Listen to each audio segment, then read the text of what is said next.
It's DEW Time with Pastor Steph.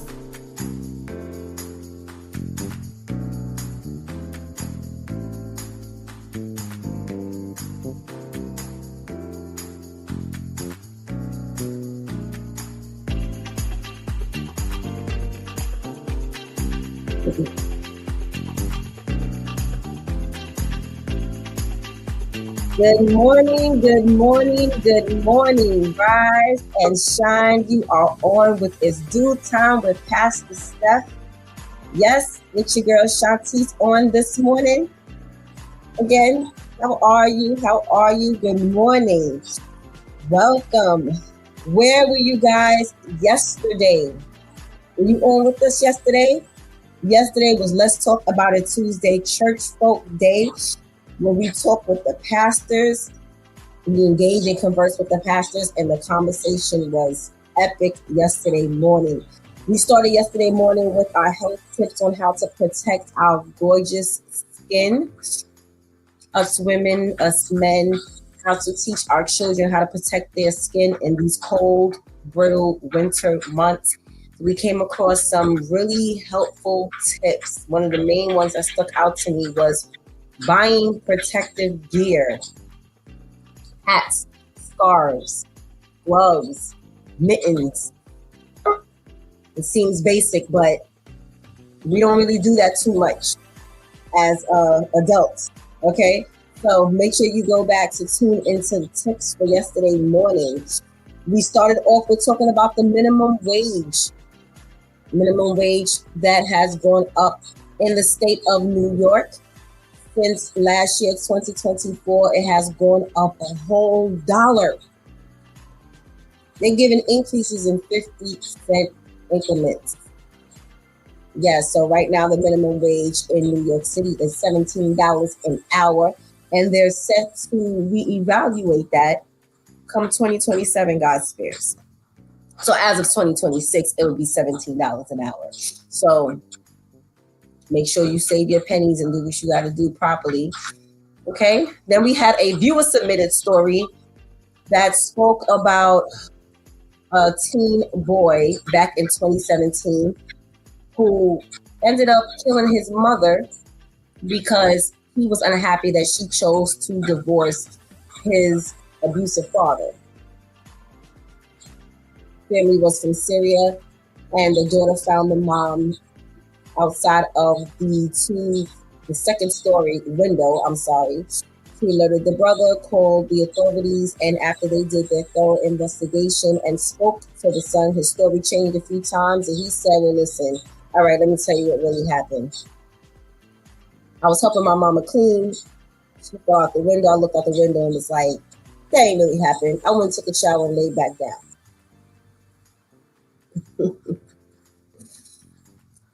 That's the story he gave the cops. So making sure that if you didn't tune into that part, you tune in, because the details with that story was just over the top. So thank you, viewer, for submitting that story to us. Then we spoke about Director Cash Patel of the FBI and how he is just so quick to be on Twitter talking about the latest cases that they're involved in. He's speaking about the cases before the investigation. Excuse me. Before the investigation thoroughly starts, he's already going to take into Twitter, which, now that I think about it, what followers do the FBI have on social media? Things that make you go, They didn't state whether he was on his personal Twitter page or whether he was on the FBI's page, but nonetheless, go back and listen, because it was just crazy. Okay. And then we were able to speak to the pastors yesterday about the church culture, what dictates the culture of the church, and how can we set the tone for a better culture. So if you missed yesterday, please make sure you go back, and you tune in.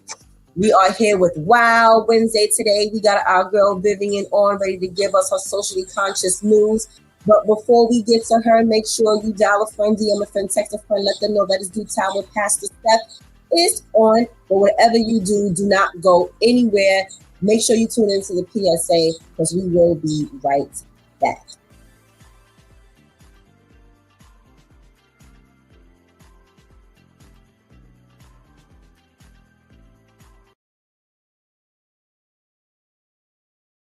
Know the black woman who built the math behind Google Maps? That airplanes, ships, and the entire GPS system used, but history tried to erase her? Her name was Gladys West, born in 1920s Virginia to a poor farming family.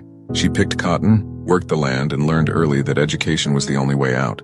And she became one of the few black women in America to earn a math degree. Gladys earned a position at the Naval Proving Ground, one of the only black women there. She did complex calculations by hand, pages and pages, the work of a human computer. Men took credit, she stayed silent, and kept building brilliance. She worked 12-hour days doing calculations that could not have a single mistake, because one wrong number could ruin an entire satellite mission. She met her husband, Ira West, another brilliant mathematician. Together, they became one of the most powerful math minds the Pentagon ever hired. To build GPS, scientists needed the exact shape of Earth. But Earth isn't a perfect circle. It tilts, shifts, and curves unevenly. Gladys West created the math, the formulas and models that GPS still uses today. She didn't even know she was building GPS. She believed she was just making better maps, not realizing her equations would shape the entire future. Her calculations were so precise that NASA used them to guide early satellites. Every plane that lands safely, every ship that crosses an ocean, every Uber, every delivery truck, every phone in your pocket all use her calculations. She worked 42 years before anyone realized what she'd done. In 2018, she was finally honored by the U.S. Air Force at age 87. Why didn't they teach us the black woman who built the math behind GPS? Why erase the genius behind the tool the whole world uses? And was this your first time hearing the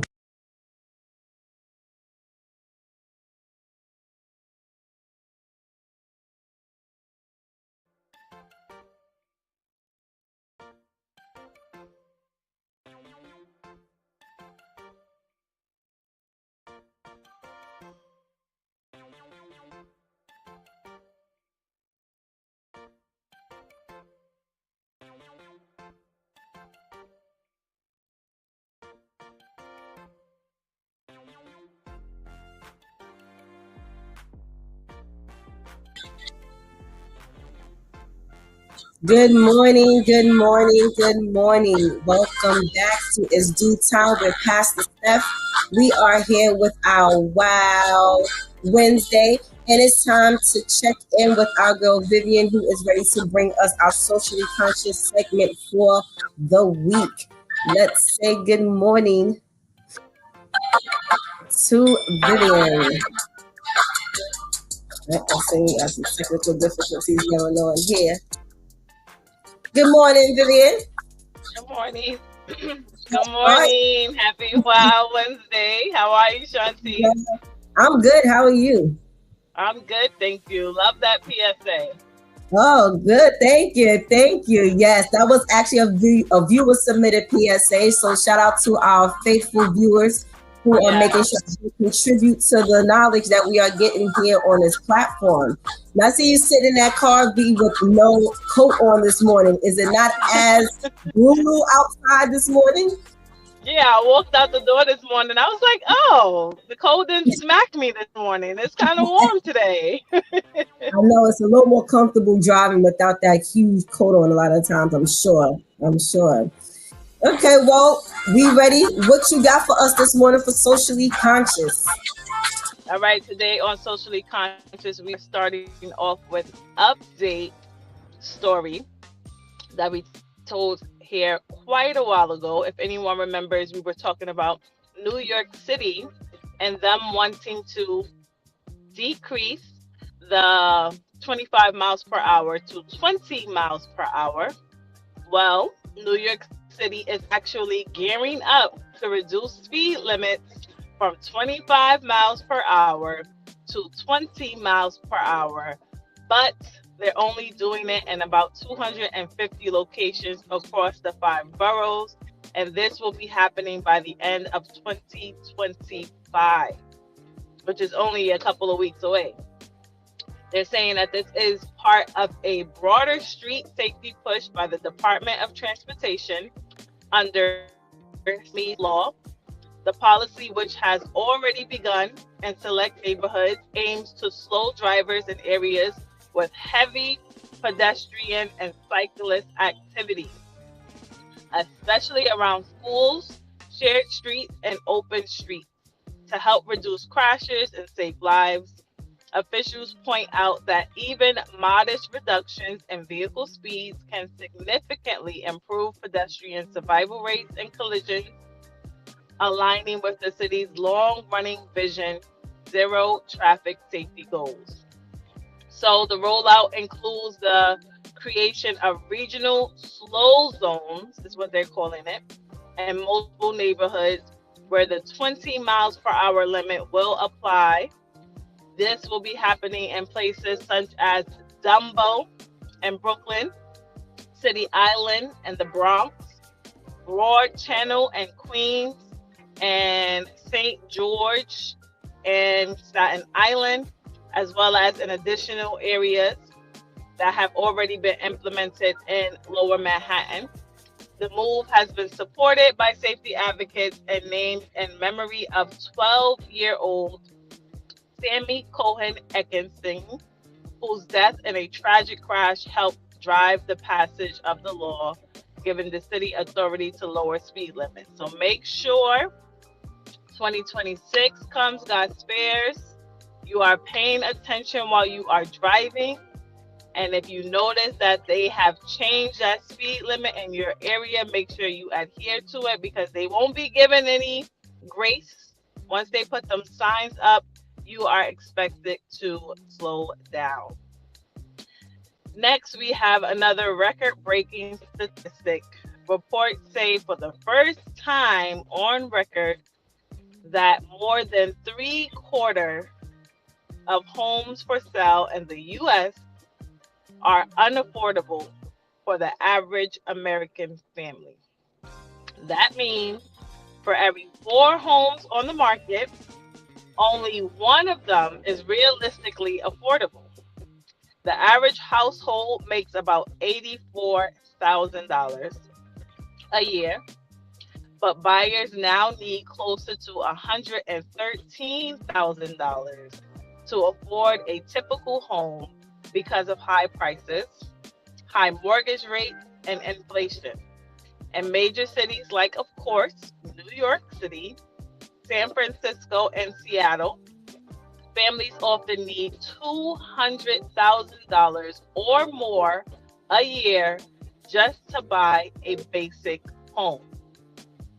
As a result, first-time buyers are being pushed out, making up less than 1/4 of today's home buyers. Experts say this crisis is being driven by a serious housing shortage, especially when it comes to affordable homes. Even if interest rates drop slightly, prices are expected to stay high unless more housing is built, keeping home ownership out of reach for most Americans. How sad. Next, we have New York Attorney General says that the UPS didn't pay thousands of their holiday workers for all the hours they worked. There's a lawsuit out that says that workers were made to show up early, work off the clock, travel between jobs without pay, or lose pay for meal breaks they never took. Over time, those missing hours added up, costing workers millions of dollars. The state is now suing UPS to get that money back for workers and force the company to fix how it tracks time and pay. UPS says they did nothing wrong. And unfortunately, UPS is not the only big company facing this type of lawsuit. They have named listed here Amazon, Walmart, McDonald's, Chipotle, Starbucks, FedEx, DoorDash, and the list just goes on and on. So they're all being sued or forced to settle over similar claims. Excuse me. In many cases, workers said they weren't paid for overtime, They were asked to work before or after their shifts. They had no breaks, or their breaks they or had breaks automatically taken out of their pay even when they didn't get them. Together, these cases show that there's a really big problem going on with these companies when it comes to their hourly and seasonal workers. They're often getting shorted, especially by these large companies. State officials say that these lawsuits are about sending a clear message. If people work the hours, they deserve to be paid for them. As if that needs to be said, but here we are.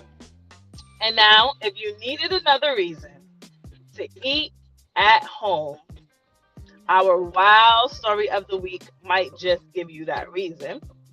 They have a DoorDash delivery driver in Indiana is now facing serious charges after being caught on camera spraying a chemical substance onto a customer's food after delivering it.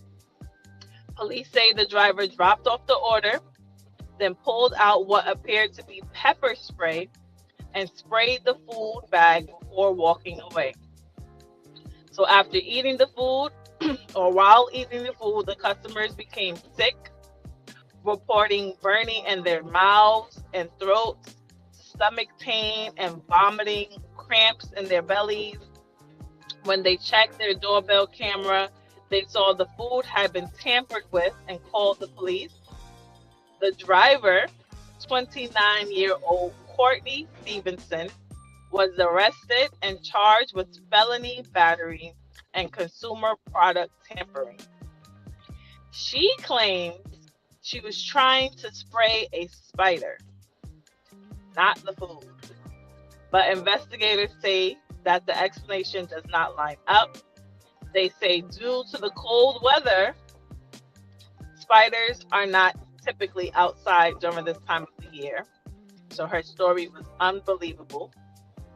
If convicted, Miss Stevenson could face up to several years in prison. They're saying up to about maybe 2.5 to 3 years in prison, because these are felony charges, which of course carry potential jail time and fines under Indiana law.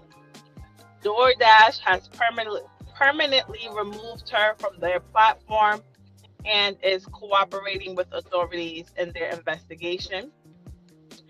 And DoorDash is pretty high on the food delivery totem pole. They're saying that they hold about 2/3 of all food deliveries that go out throughout the year, and they bring in tens of billions of dollars nationwide every year. So they're trying to really get this under control and fix this situation. But again, if you ever needed a reason to eat the food you got at home, here is another one for you. But this has been Vivian with Socially Conscious, giving you the news that we are following. And remember, if you have any wild stories you would like to submit, please feel free to direct message me on Facebook. My username there is Vivian BM. And come back every Wednesday to find out if your story has been chosen. Thank you, as always, to our loyal viewers and listeners. And thank you, Shontyce.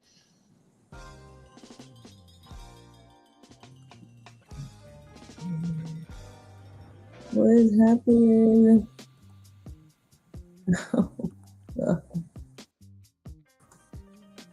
Thank you, Vivian, so much for your Socially Conscious. I'm trying to get us both on the screen. I'm not sure exactly what's happening, but thank you so much for bringing us those news updates and new content. Wow. So sorry you won't be able to be on with us so that we can converse about all of this. We're praying you have a safe and blessed day. Thank you. Thank you. You as well. Have a good day. Yeah, you too. Okay, I'm not sure exactly what's going on, guys, but we're going to try to get all of this situated properly. Trying to make sure, let's see if we can pull Miss Willie on so we can talk and converse about all of this. From the news updates to everything. Let's see what we can do here. What is happening? You know, they gave us some new updates. Okay, while we're trying to figure this out, let's make sure we chime into our loyal viewers on this morning, making sure that we double back to say good morning to our viewers that's in the room with us this morning. Good morning, Terrence. How are you? Thank you so much for joining us this morning. We got Serge in the room. Good morning, good morning, good morning. Thank you for being on with us. We have our lady Tamika in the room. Good morning, good morning. How are you? Thank you for joining us this morning. We have Pastor Steph. Good morning, Pastor Steph. How are you?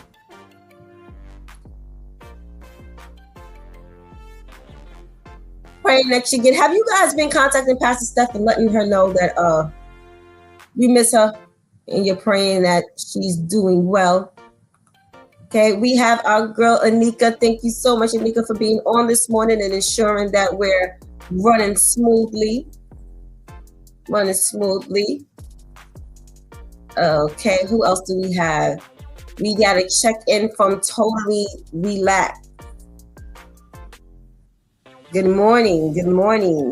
Saying bye-bye. I hope you have a good morning. We have a check-in from Rudy Too Chosen Too, saying wow. Yes, wow to those socially conscious updates, right? I know. But we have a few comments. We'll get into that after we figure out how to pull Miss Willie up. I don't know about you guys, but that last story really you know, a lot of times I love the thought-provoking content that Vivian brings up with us, because we really wait. Hold on. Okay, let's see here. Good morning, Miss Willie. Good morning. Good morning. How are you? I'm good. Going to I got it. I'll be in the car, so no problem. I got to pick up my grandson. Oh, picking up the babies this morning. Yes. The little termite. Pick it up. Well, thank God that you're able to facilitate and go get the baby. Amen. Yeah, he has pins and needles when he's over. Oh yeah, because these kids. I'm OCD and he pulls out. Oh my God. Y'all pray for me today. Absolutely. We have a check-in from Miss Grace. Good morning, Miss Grace. How are you? Thank you so much for being on with us this morning.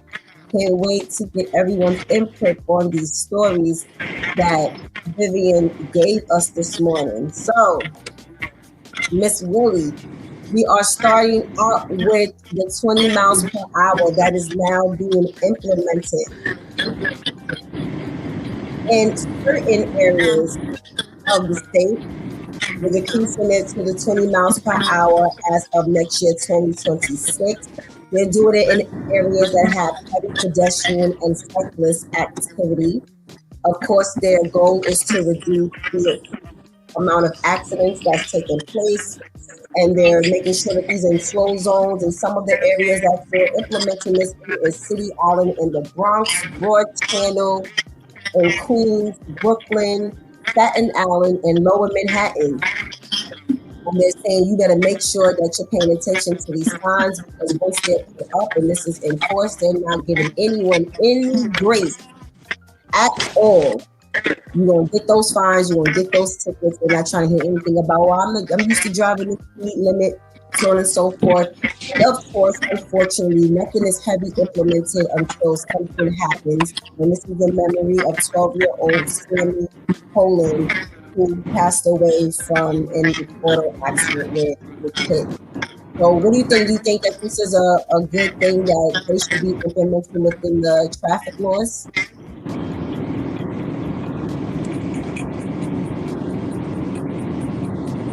Miss Billy? Say that again, honey. Now, so do you think that this is a good rule that they're implementing within the traffic laws? No, them changing from 25 to 20, that's not going to stop people from speeding down residential streets or across the highway. People are daring. You can change the speed limit all you want to. They're still going to do it. And then, for New York, the highways and stuff are so big to cross, some of them. Yeah. And it's dangerous. It's dangerous. My brother got hit at the corner from my house, my handicapped brother. Oh, wow. And he had the right of way. The guy just kept going. And thank God the cops was standing there when the guy hit him. He was on the boy was on his cell phone. Oh my goodness. Of course. So, and the speed limit in my town is 25. If you don't do 25, they got you. I mean, you go around the circle, my town is over. So if you come through here speeding, so they'll let you know people are either on their cell phone, right, or their music too loud, or they engage in a conversation. Because while you driving, sometime in a conversation, you're not focused on the road. You're focused on the conversations. Right. So you don't know where these people state of mind at when they're driving. That's why it's not good to get in an argument with somebody before you jump in the car because you're mad, so you're speeding. You're consciously not there. So you have to be so careful when you're driving. But changing the speed limit, it's not gonna make a difference.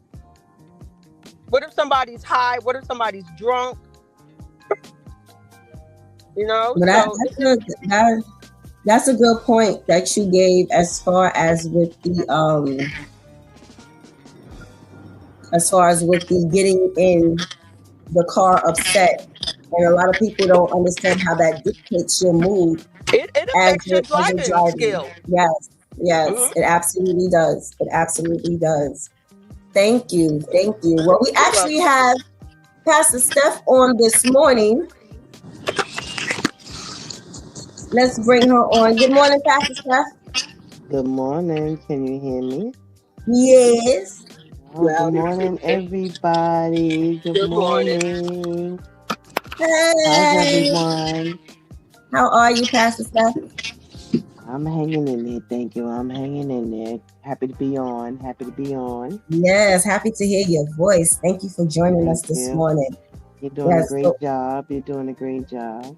Thank you. Pressure. Oh. Gotta wait. I need something. Hold on. Okay.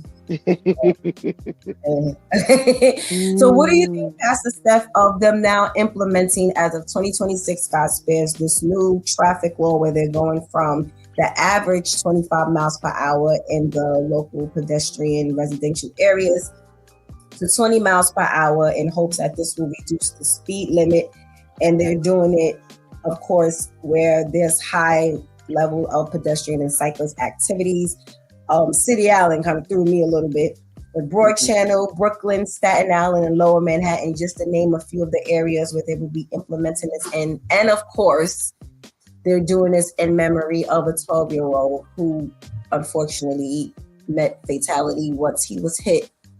They didn't say which area, but of course, sometimes none of this gets implemented until something fatal happens.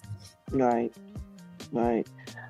Well, I remember a while ago, I don't know if you remember this, but you've been around for a while, but a while ago, they used to have this campaign of two pictures, and one was like of a little half skeletal face of a person, and the other one was like a full face, and they would say like, this is what it looks like when you get hit at 30 miles an hour or 40 miles an hour. And this is what it looks like when you get hit at like 20 miles an hour. Do you remember that?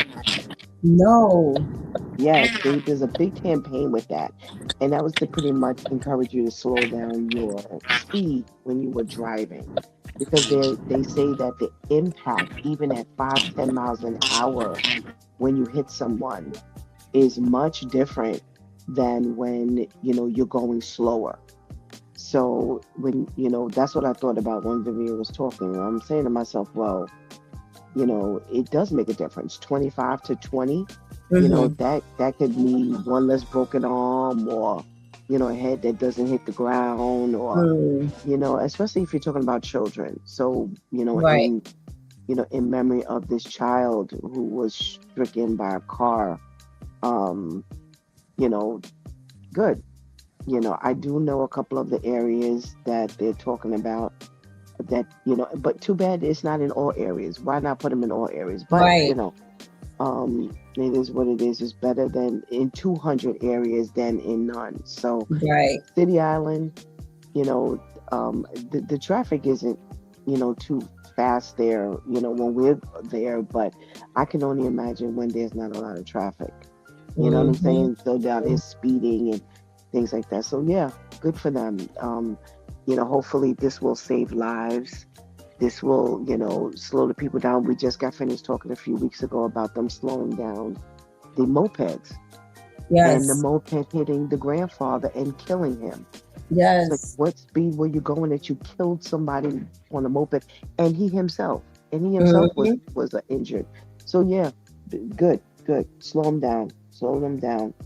Hopefully, now there'll be another 5 lives saved.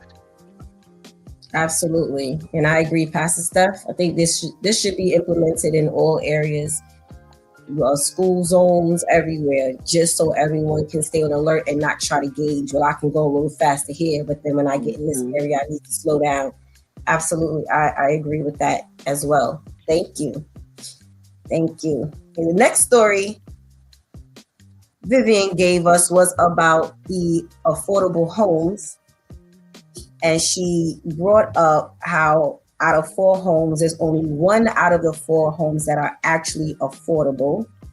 The average family, especially in the state of New York, needs at least $113,000, I guess, to make a year in order to afford a home, especially in cities like New York City, San Francisco. I believe she mentioned Seattle, but in those high cities, you need at least $200,000 to buy a basic home. So the family needs to average making at least $200,000 in those high price cities.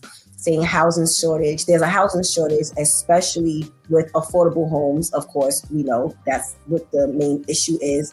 And they're stating that prices are expected to stay high unless more homes are built. But when we find, for the most part, when I hear more homes built, they're not really all that affordable. So you're saying that the prices are expected to stay high unless they build more homes, but are they building more affordable homes? It doesn't seem like it, which is why Vivian was able to bring us the story, because we keep hitting this glitch on not being able to afford these homes. Miss Willie, what do you think about these quote unquote unaffordable homes, and only 1 out of 4 families are able to actually afford to live here? It behooves me that these investors are building these homes and these apartment buildings, and people can barely afford to live where they're living now. Mm-hmm. Some people rent is for wage to afford to live. And I found out that every development has a low income section. Whatever complex they build in homes, they build it.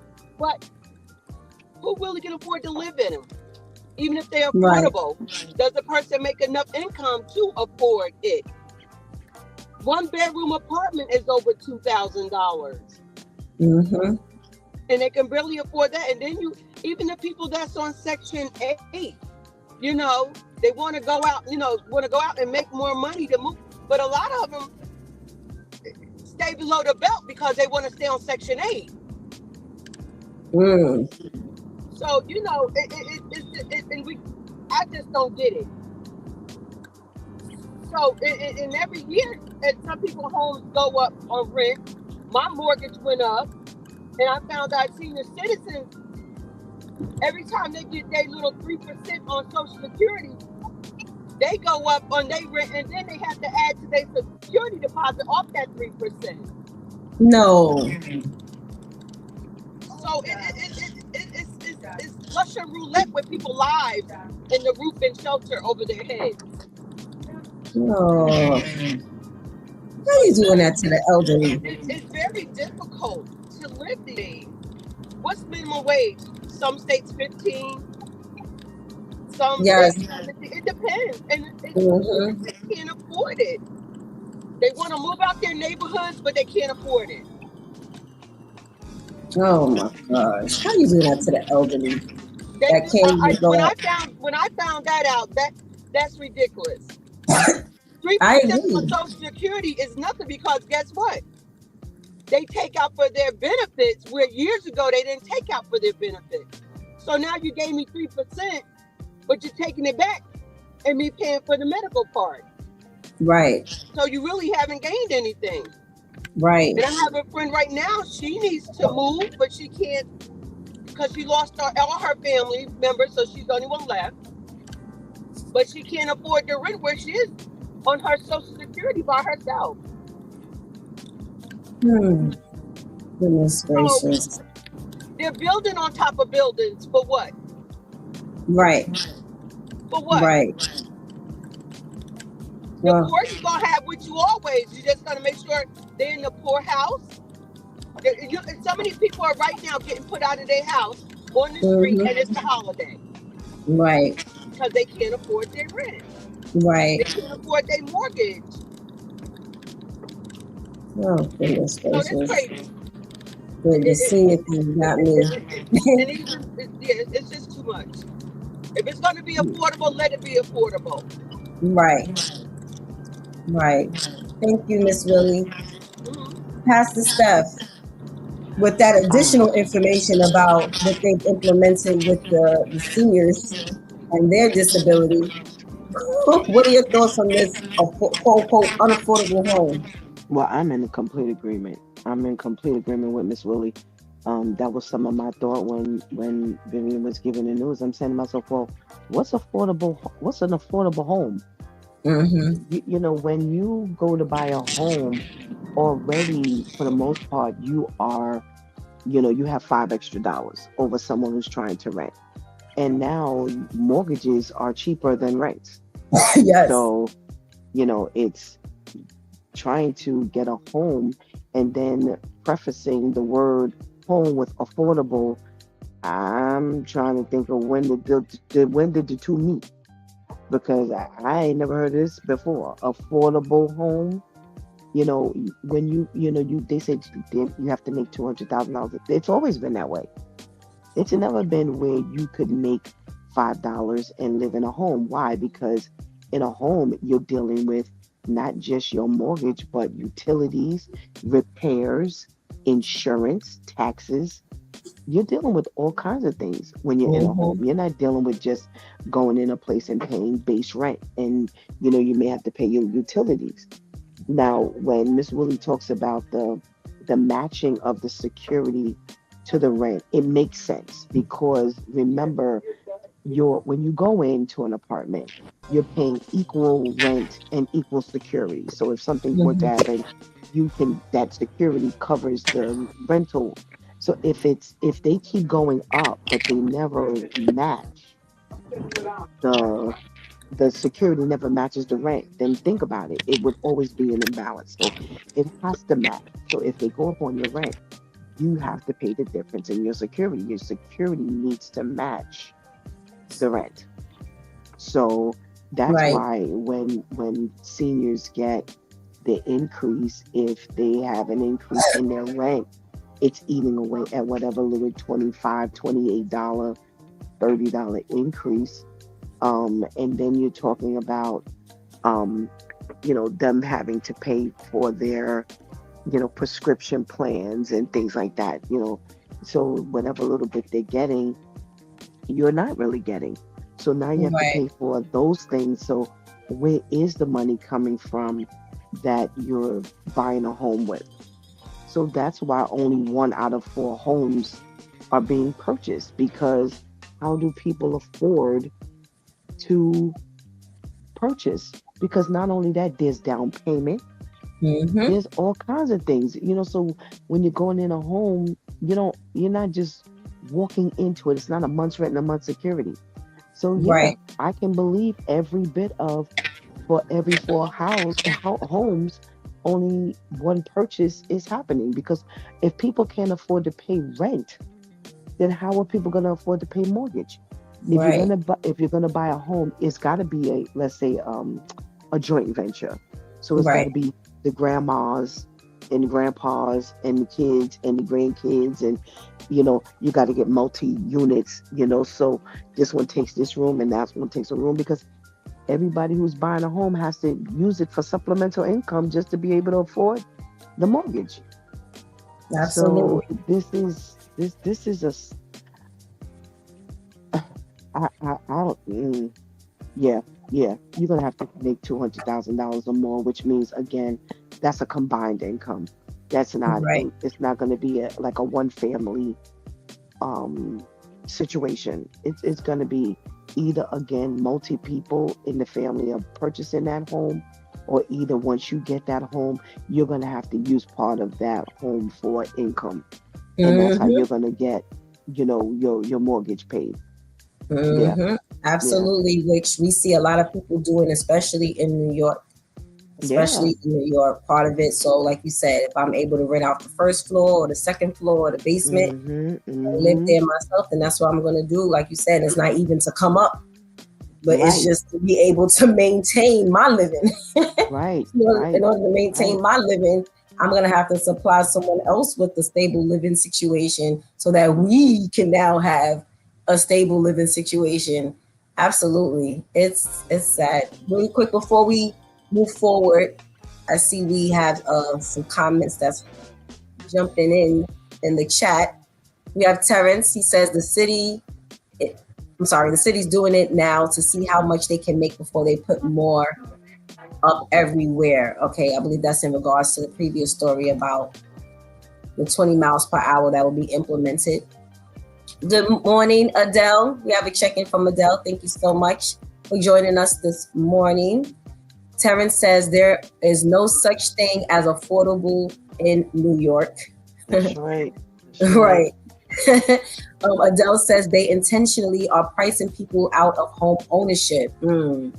Yes, we have to wake up. Okay, she's also saying, but we should want to do ventures with your family. That's how you build. So she's agreeing with you, Pastor Steph. Why pay other people when family can come together and own something? They want us to be renters, not owners. Absolutely. That's the mentality of some of the powers that be. And I agree with you and Adele, Pastor Steph. Unfortunately, with some family, I know my list is Uh, very short. You talk about, oh, listen, you can come in. Sometimes I'd sooner interview strangers. Mm-mm. Mm-mm. And either way you take it's a gamble, because unfortunately, moving in with your family is almost like moving in with strangers half the time. You got to treat everybody like you don't know them. yeah, Especially, because they'll shock you.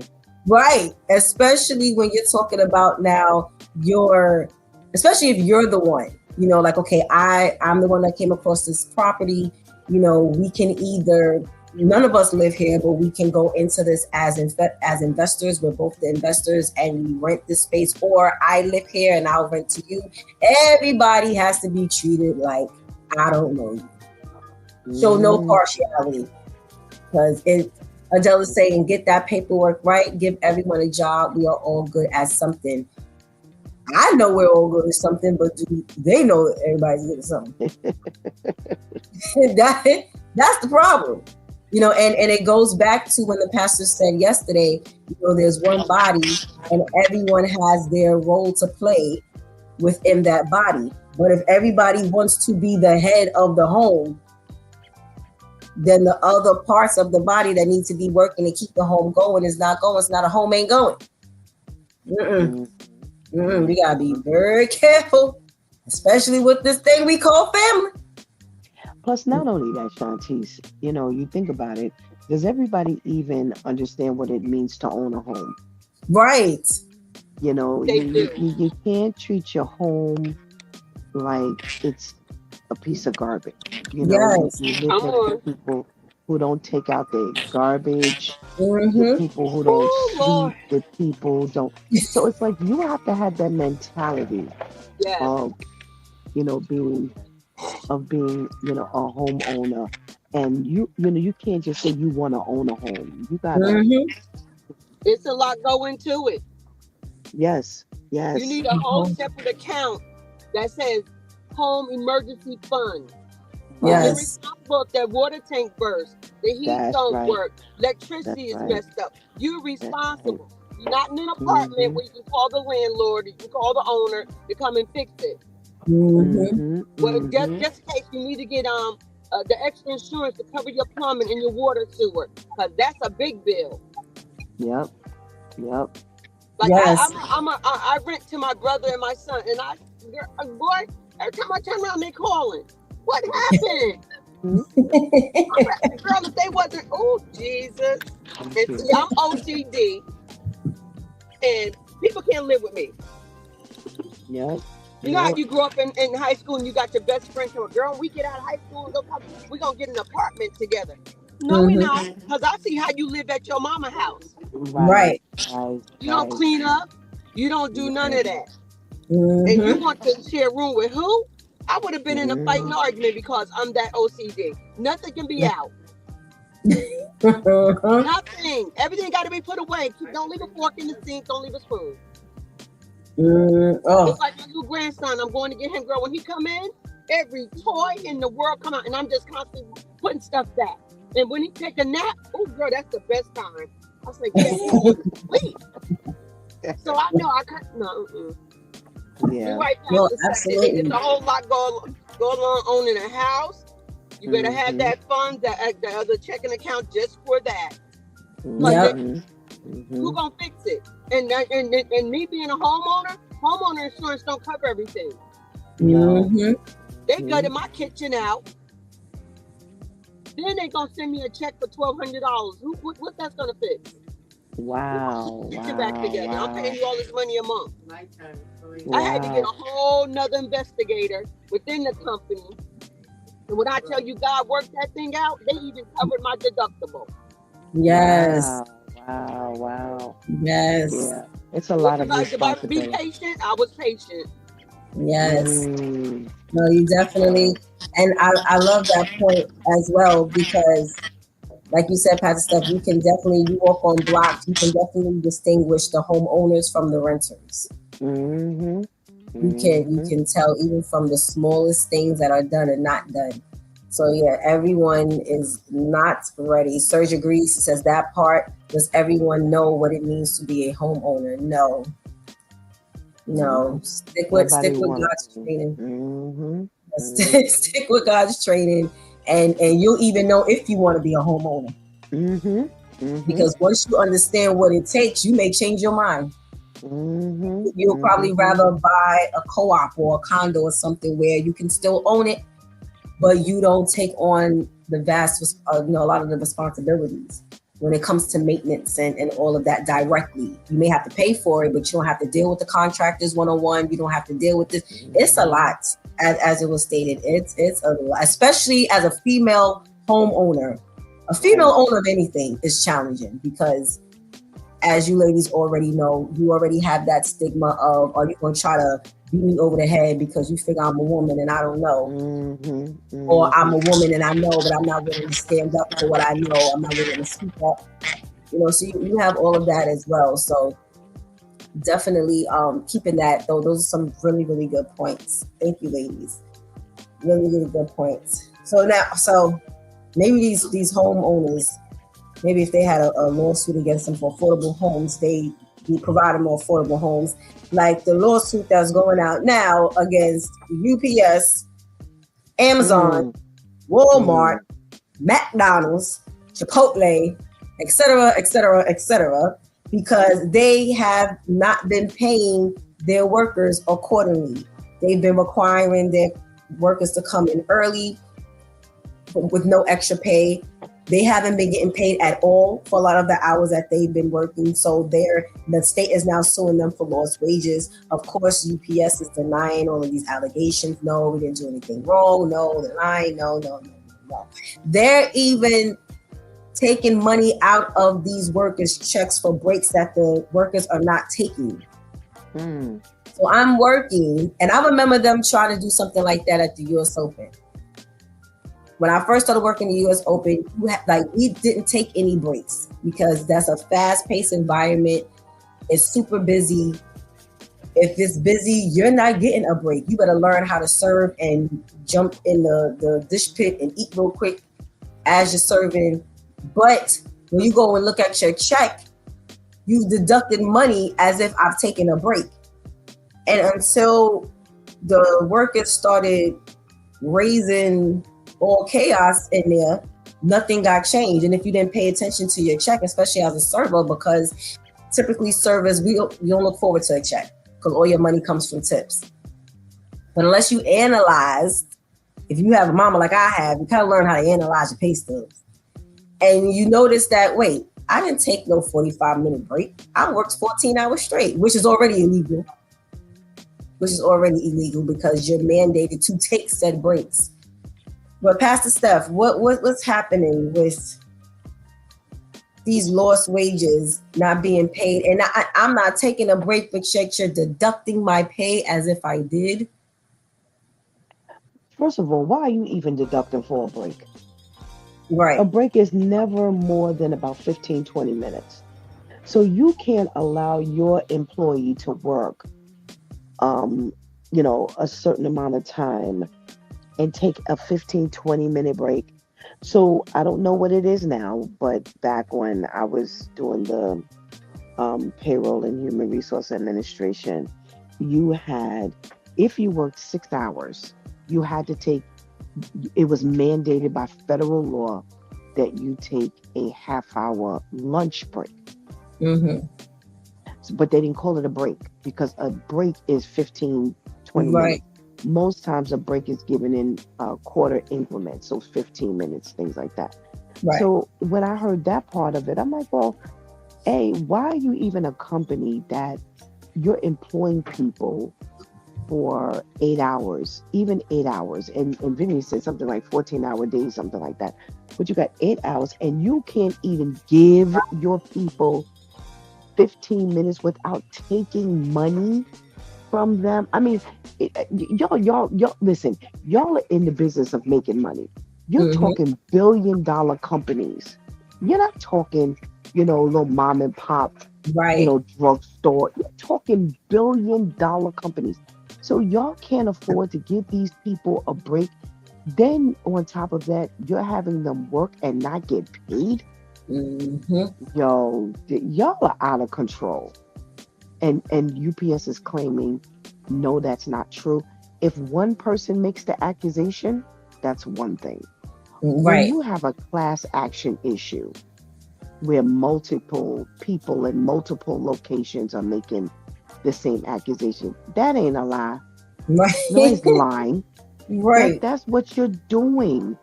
And you're slave driving. That's what you're doing. You're slave driving.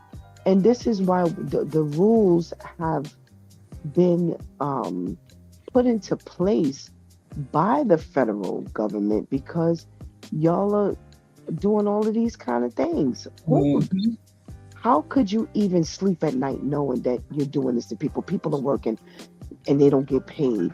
People are working and they're on the clock, but they don't get paid. They're not punching their clock, their time cards properly. Stop. Listen, here's my thing.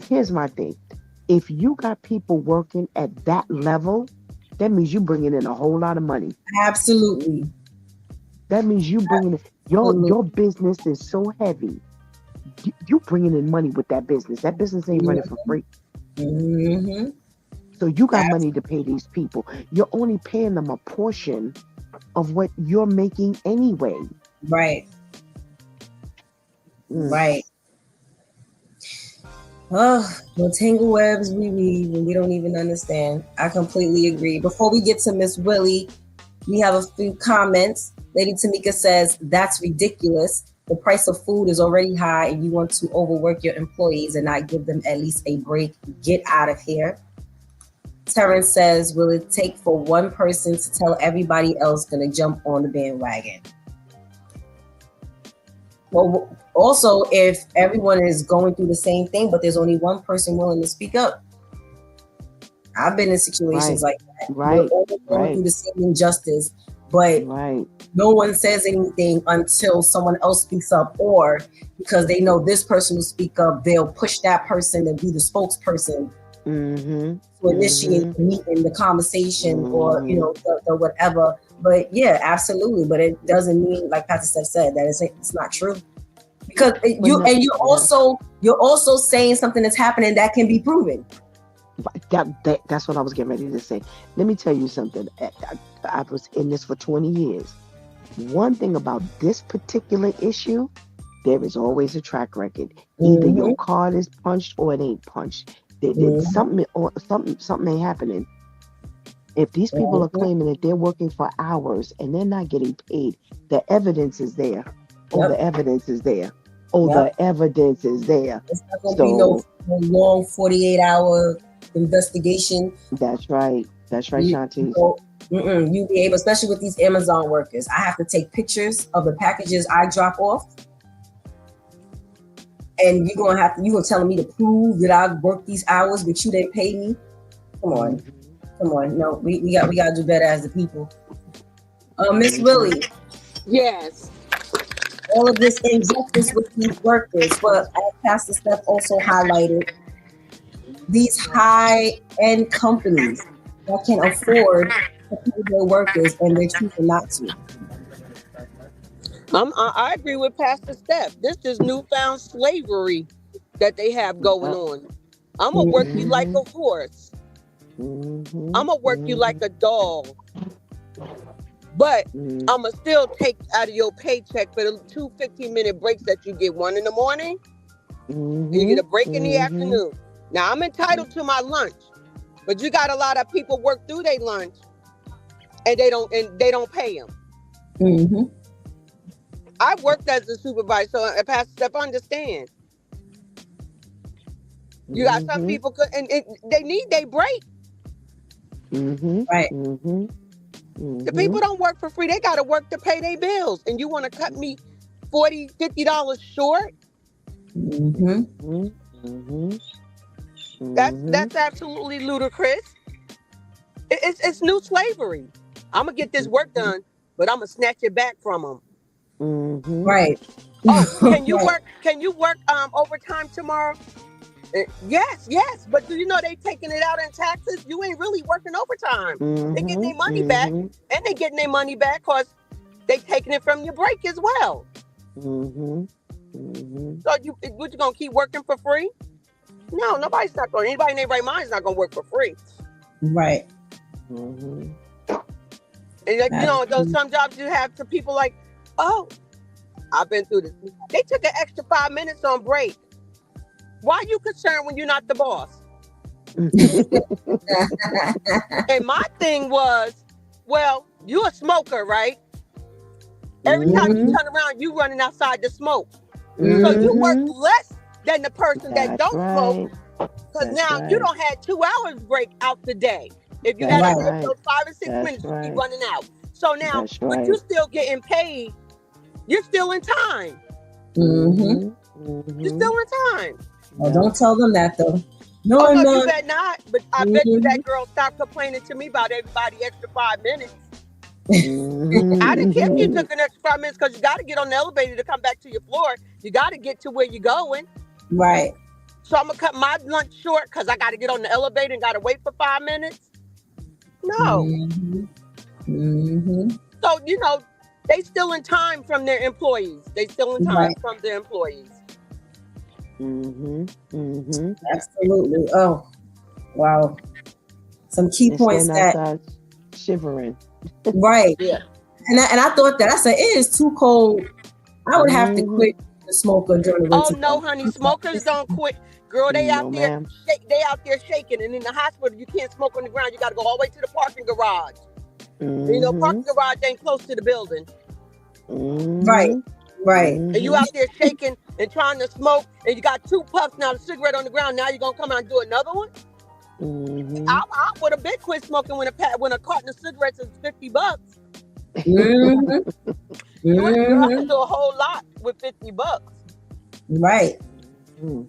Absolutely. We have a check-in from Pastor KL. Good morning. Good morning. Thank you for chiming in, for tuning in this morning. Yeah, so hopefully they stop with their foolishness and they pay these workers what they're owed. I agree 100%. That definitely came to mind as Vivian was speaking. Like, wait, these are companies that can afford Right. to pay their workers. Why is this even a conversation? Right. So now you're willing to jeopardize your reputation and possibly lose consumers because you're not paying your workers. Again, people thinking that they can't, no one's going to boycott me. No one's going to stay away from me. Ask Target. Okay. Terrence says, should pay what they owe and more. Absolutely. Absolutely. So in Indiana, our wow story for this week. Indiana, we have 29-year-old Courtney who delivered food to some customers, and she was caught on camera spraying chemicals on the food after she delivered it. So the people got their food and they started experiencing stomach pains and a burning throat, amongst some other unfortunate symptoms.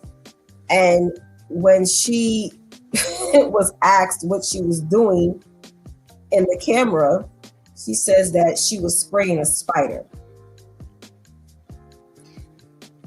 If convicted, she faces at least 2 to 3 years in prison because these are felony charges that she is facing. And of course, yet again, DoorDash, another brand, another business that racks in tons and tons, thousands on thousands of dollars each year. They carry at least 2/3 of the deliveries nationwide. So I think they may be even topping Uber Eats, and DoorDash came out after Uber Eats. So now you're also messing with the reputation of DoorDash, and DoorDash stated that they have made sure that they did their due diligence in eliminating her from, being able to have her on as a driver and someone to deliver food anymore. And my whole question also is, what is the sign up process? What is the screening process? Do I just get on and say, hi, my name is Courtney and I'm over 18. Do I have to upload my license to show that I'm driving legally? Or if I have a moped or whatever, and now I'm a DoorDash driver, I'm a DoorDash deliverer. I'm not sure how that goes, but this is not the first time we've come across a story where a DoorDash or an Uber Eats driver has done something like this to a customer's food. Pastor Steph, you go pick your food up from the door, start eating, your throat starts burning, you're getting bad stomach pain amongst some other symptoms, and you go and check the camera and you see this woman has sprayed your food with something, and then when caught, she claims she's spraying a spider that she can walk away from. Mm-hmm. Mm-hmm. What in the world? If you don't want these jobs, don't take the job. If you don't want the job, don't take the job. How in the world? Why in the world would you do something like this? Why is this a plan?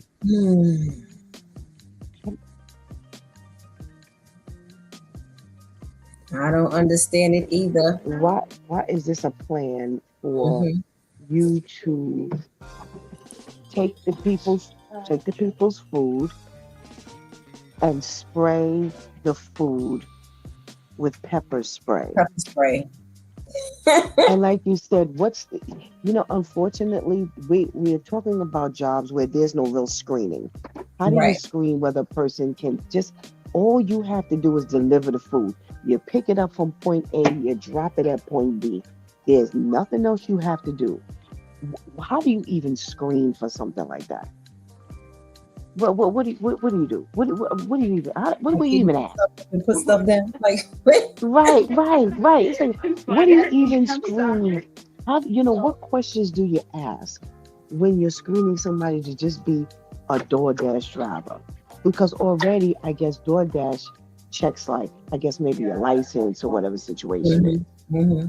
But all I need you to do is pick up a bag of food, be able to read a name Not and true. and an address. Right. What happens after that? Now I got to see if you got any criminal record and you know what's going to have to start happening? There's going to have to be, I'm sorry, whether people feel like this is a breach of privacy, but if you have some psychiatric issues, Hmm. that needs to go down in some database or something because Hmm. these things, it matters. Hmm. It matters. This is where it matters. Have you ever Whether you harmed can animals? drop Know off, that. yeah, Mhm. whether you can drop off a bag of food or not, and you're spraying for spiders. Nobody asked you to spray my food. Nobody asked you to protect my food. So, mm, Oh my goodness. I I have a whole lot of thoughts that was similar to yours, Pastor Steph. We have Terrence who says, Adele says, Jonas are next. I believe that's in regards to the previous story. Terrence says she needs to be put in a home. She needs to be put in a home or a crazy house. She wasn't spraying for no spider. Adele says it doesn't matter. People do dumb stuff even when they're verified. That's true as well. You cannot screen stupid on an application. Tamika says, so she does it right in front of the ring camera, not in her car. Technology wins again. She's busted. And how many more recipients don't really look, smell, feel, if necessary, listen to, if possible, and then taste? My Lord. And that's something that I was thinking as well. So she was able to spray your food with pepper spray, not spray the bag. Did she open the bag and spray the food? Like, how did it get to where you ingested this food and your throat is burning and your stomach is hurting? And didn't she? How did that happen? How did that happen? How because it goes back to, okay, do you examine the food when you pick it up? I don't like the whole I'm gonna leave the food there. No, hand me my food. Put the food in my hand. Cause see, I'm analyzing the packaging and everything before you walk up out my yard. Ain't no leaving it on my steps, take a picture and you walk away and I come and get that. No, listen. COVID or not, put it in my hand. Put it if during the highlight of COVID, no one wanted to exchange. Listen, I was one. Then you know what? I had to make it my business. I gotta leave my house and make a trip to the establishment then. But you're not gonna leave anything on my step. Like I'm a stray cat. And I'm coming to get the food you left out. No. Because then how am I cooking you when I realize there's a slit in my bag? You already done rolled off into the sunset. Absolutely not. Miss Willie, what's happening here? People spraying for spiders. You want to make sure your yard is spider-free. First of all, in the wintertime, spiders are not out. Right. That's number one. Right. Number two, you stupid because you standing I'm sorry. Did you have that pillow in this chair? You on my ring camera spraying my food. Mm-hmm. That's because you ate my food. You ate out of the bag first. A lot of them was doing that, ordering from McDonald's, and then when they dropped the food off, the person what happened to my fries? Oh, they didn't give them to me. No, you ate them. You can sip off your drink. I listen. I don't know what to say to that because I never ordered from DoorDash because I cook every day. I'm not a person that go out to dinner like that. I barely trust the person in the restaurant. What are they doing in the back? Who sneezed over my food before they brought it to the table? Who sweat stay behind before they picked up my plate? You know what? I can't. No, I'm serious. You're right. You're right. That's a scary part. Walking out the bathroom, not wash their hand, they go in there serving people. I don't care if he was at the register. I don't care if you was mopping the floor. Your hands nasty. So I Yep. don't do DoorDash. If I'm gonna eat out, I always get in the car and go personally get it, and then I'm watching how you move when I walk in there. Mm-hmm. But then people have a bad day. They taking it out on your bag of food. Somebody just made a Yep. mess. They taking it out on your food. Yep. Pepper spray. Come on now.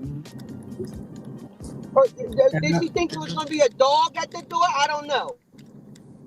But you sprayed pepper spray in somebody's food, and you think it wasn't going to come up? As popular as Ring cameras are now, Right. and not only I can be the ringer answer you before you even walk up on the porch. They're notifying the owner that you're there. Absolutely. And you not at work, only you can watch your whole house. Not only that, you have to remember, if my neighbor has a Ring camera, that's picking you up. I may not have one. There's been times where we've needed to obtain footage from my neighbors across the street, and they were able to tell us what went on this side of the street from theirs. So they've advanced these Ring cameras to where it's not only facilitating their yard, it's the surrounding areas as well, Yeah. So even if I didn't have a Ring camera, but you stepped in the viewpoint of my neighbor's Ring camera, they were able to pick that up. It's not only about what I have in my yard. So again, you're doing these things and no one has a plan. No one has a plan. Adele says, classic case of people hating their job, hating life, because this is just stupid. Yep, going back to what you said, Pastor Steph. Right? How can you smell pepper spray and still eat the food? I always examine my food. Lady Tamika says, pepper spray is made from cracked black pepper. I used to work for a factory that made seasoning. You can smell it before you taste it. What was wrong with their nose? Maybe they're getting over the flu. It is hot flu season. I don't know. Adele says, however, we need to be cooling anyways because we can't trust these food places. We have gotten too spoiled as a culture. I'm sorry. Absolutely. Vivian says she sprayed the bag. Once they touched the bag, their hands were now contaminated. Had she sprayed it in the car, she would have been affected too. So she did it, quote unquote, smart. Okay, thank you for that tip. Lady Tamika says, yes, Miss Willie, cook at home. My name is Tamika Bynum and I approve this message. Approve this message. Adele says, yep, I am a very picky patron when I eat from places. I am the one that will leave the food right there. I'm sorry, I'm not that hungry. Absolutely. We must be mindful of what and I agree with as a culture, we've gotten very lazy. We have relying way too much on this DoorDash, this Uber Eats, this, just with the stories alone, and if you're not someone who already examines your food, even when you go to a sit-in restaurant, when you get that DoorDash and it's supposed to be that quick interaction, you're going to do what you're used to doing. You just grab it, you go in your house, and it was one time we ordered, I think from DoorDash, and I think I was in the middle of cleaning or doing something. So I looked at the package, but I didn't immediately check the content. And it wasn't until like maybe almost a half hour later, I checked it and something was missing. But he's a whole half hour away now. And now something's missing. We didn't go in there and take nothing out, so that wasn't ever from the restaurant. But now I only just messed that up. So now I gotta leave my house anyway to go over there. It just becomes too much. It becomes way too much. We are putting a lot of our eating fate in the hands of DoorDash. Terrence says she did that because they didn't pay her for her hour. For her hours she worked and took out money for her break too. So she sprayed. He Leave it up So to you Give, Terrence. wait, I Leave it give yes, up and to take, Terrence. Terrence. yes, I don't understand what the dysfunction is here. Okay, sir Mhm. says that's why the restaurant started putting seals on it. Right, right. You can't put that seal back. If you staple the food, you might go buy a stapler. Even You can mine staple are that closing up bag. their bags. But you can't put that seal back. Adele says all day my building gets DoorDash and Uber Eats. Yes, because that's the thing, especially at work. People are not even willing to go out from work. And again, sometimes it has a lot to do with what Miss Willie said. If my break is only 30 minutes, I gotta factor in travel time to go pick my food up and come back. But if I Mhm. got DoorDash or Uber Eats, I can now order before my break. So by the time my lunch hour comes, the food is already here. It Mhm. is a lot more feasible time wise, but now safety and health Safety, wise, right? The safety part. right. So safety and health wise, it's working against you. So either go back to what Miss Willie said and cook your lunch and take it with you, Yeah. Yeah. or Get ready to or eat. right, or accept the fact that you have a 5 minute lunch break because by the time you go pick the food up and come back, you only got 5 minutes to eat. And it's Right. that I always found a way to eat. I never understood how people have desk jobs and go hungry. I had to serve people. I'm eating. Okay. However, we gotta work this out. I'm gonna eat. Because if I'm not happy, ain't nobody else happy in here. Ain't nobody else gonna be able to eat peacefully and your servers are hungry. That ain't gonna work. So you're gonna have to figure out a way where you're not stealing the company's time, but you're able to still eat. And if that means you're gonna have to cut out some TV time to cook your food and pack it the night before, then do so because you see what you're up against and you do it the opposite way. And You it's just funny see. because God's going to ensure we go back to the way it's supposed to be, one way or the other. Yes, Pastor Steph. So, we're supposed to be cooking, like it has been said. We're supposed to be cooking and eating, because it's safer. We know what's in the food, not whether it's contaminated or not, but just the contents. Is it too much sugar? Is it too much salt? Right, All these kind of things. So, you know, one way or another, we're gonna end up going back to the way it's supposed to be. So right. if that means you got to cook your food, like you just said, and pack it the night before, I mean, and not only that, the money you're spending, the Yes, money that you're yes, spending. If you even when you go to the restaurant yourself, it's different than when you're actually ordering it off or online. The prices have been inflated. So one way or another, you're either gonna go broke or there's a lot of money that goes into eating out, getting You're DoorDash, Uber spending Eats, or 50 whatever it is. $60 a week at work just ordering That's out. right. That's right. So That's right.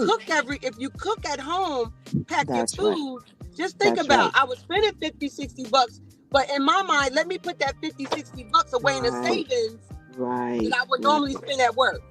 Right. Right. Right. And it stretches. It stretches. Yes. You take yes, $60 from a You better fix a supermarket. pot of spaghetti and work on it That's every right. day. That's right. These things stretch. They Yep. make, they're not gonna be a one shot deal. So you spent $20 on one meal, but yet you can get what out of one meal if you go to the supermarket. You could catch something on sale, buy that meat, buy some rice, buy some vegetables. You got 5 cans for $5 or whatever. I mean, these things, people laugh because we're always, checking, for the sales. But right. when you think about how you throw money out when Oh, you're I door do. dashing and, stuff, yeah. I listen, Shontyce was just talking to me last night. She was like, I don't know what I said. Hold on right there. Let me look, let me check the circular. I do not move without my That's circular. right. Mhm. Because you think about the money that you're saving, you think about the food that you're eating. So this stuff matters at the end of the day. So we're gonna get back to the way God wanted it to be, one way or the other. Right, right. We just a Absolutely. wasteful. We're wasteful. We just wasteful. Society. Actually, Yep. Yep. Yep, Right. The absolutely. culture has gotten lazy, like Adele pointed Oh, out. we're very The lazy. culture has gotten lazy. And I completely agree with you, Pastor Steph, and I'm seeing that in almost every area of our lives. That God is like, oh, you gonna get down to the get down one way or other. So whatever I have to reveal to you, he knows what he has to reveal to each of us that will have us be like, oh no. Hmm. So, Yep. for someone, it had to get to this point where this either happened to them or to someone close to them, or even just hearing about it. And Right. then it's like, you know what, now let me reconsider. Right.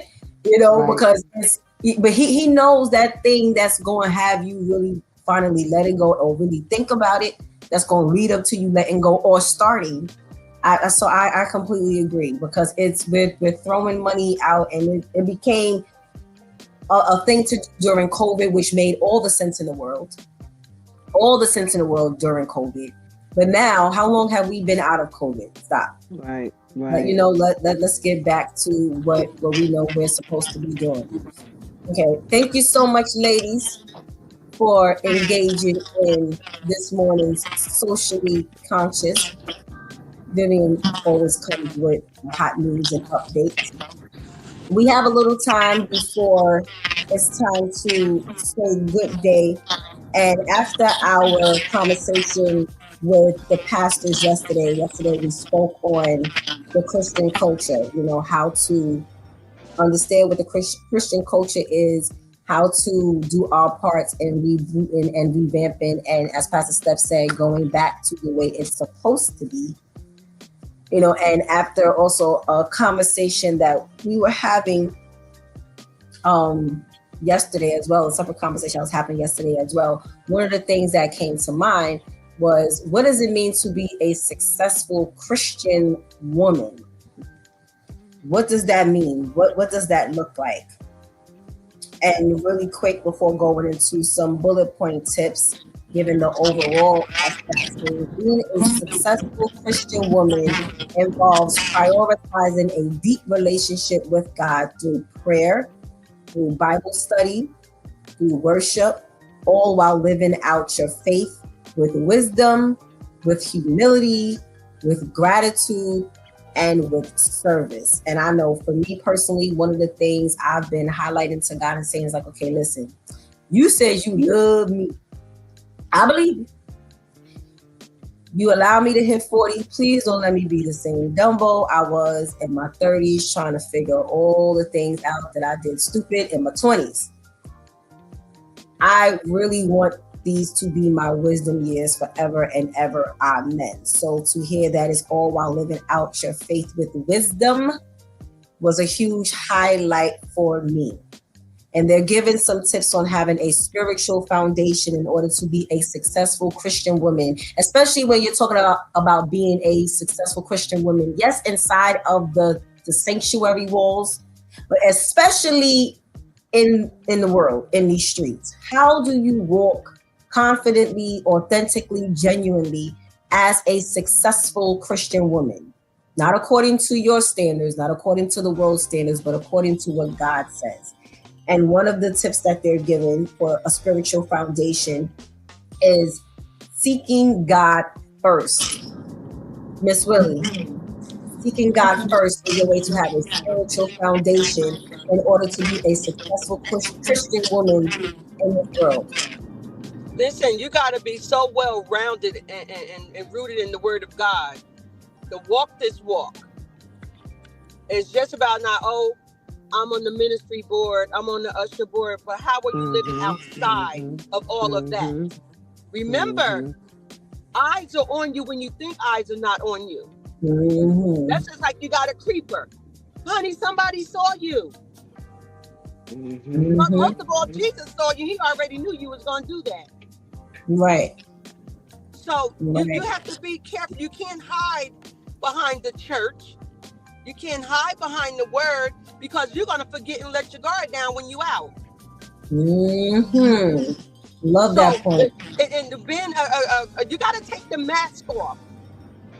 Take your mask off. Love that point. And then you got to make sure your integrity is in place. You can't be the first lady, That's right. but I detect that nasty spirit and that undertone of your voice. Right. You can't, Right. let me tell you something. When you walk into the church, the first person you see is the greeter or the usher. And both of them are women.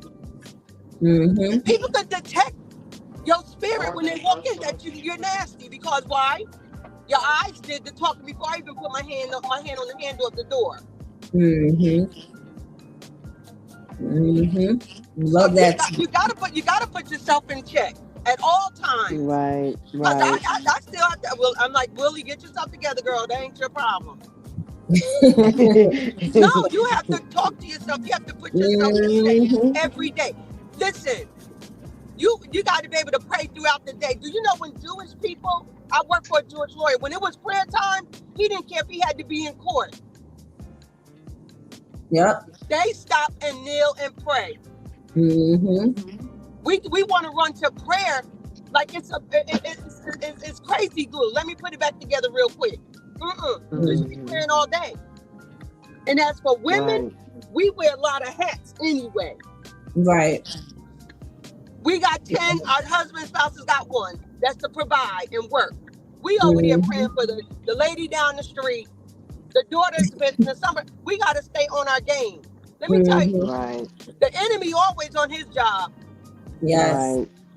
You gotta Right. wake up with your foot on the devil's neck as soon as you plant your feet on the floor. Yes.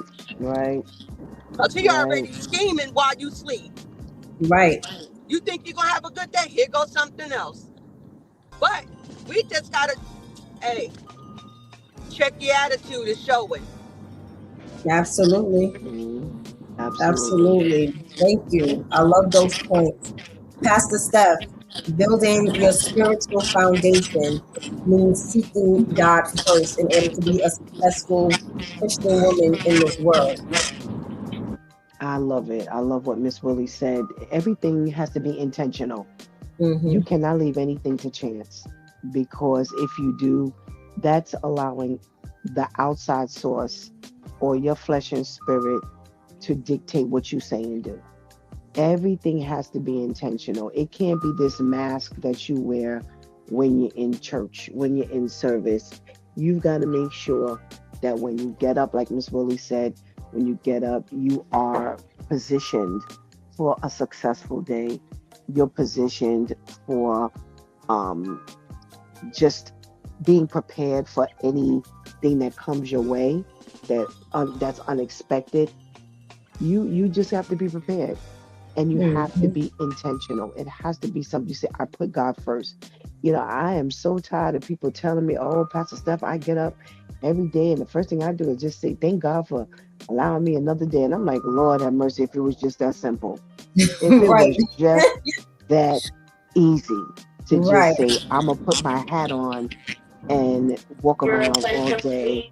Um, it's one thing to just get up and just move around your day. And then there's another thing to say, I'm going to get up and I'm going to make God first. I'm going to read first.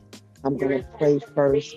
I'm going to, whatever Bible plan or Bible study or whatever, you you have to make sure that you start your day. Putting God first is not just in your words.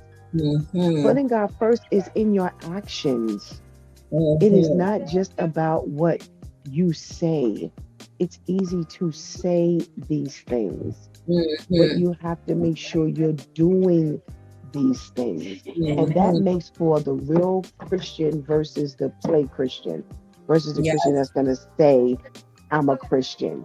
Your Christianity is not in your words. Your Yes. Christianity is in your actions. It's in your works. It's in, your the way you're loving. Love is an action word. It's what you're doing. So Mm-hmm. it is not just, being a successful Christian woman. That ain't easy. I'm sorry. It's intentional, and you have to be determined, but it sure ain't Mm-hmm. easy because the enemy is not gonna let it be easy. Right. He already don't want you to win, as Yep. it was highlighted before you even wake up.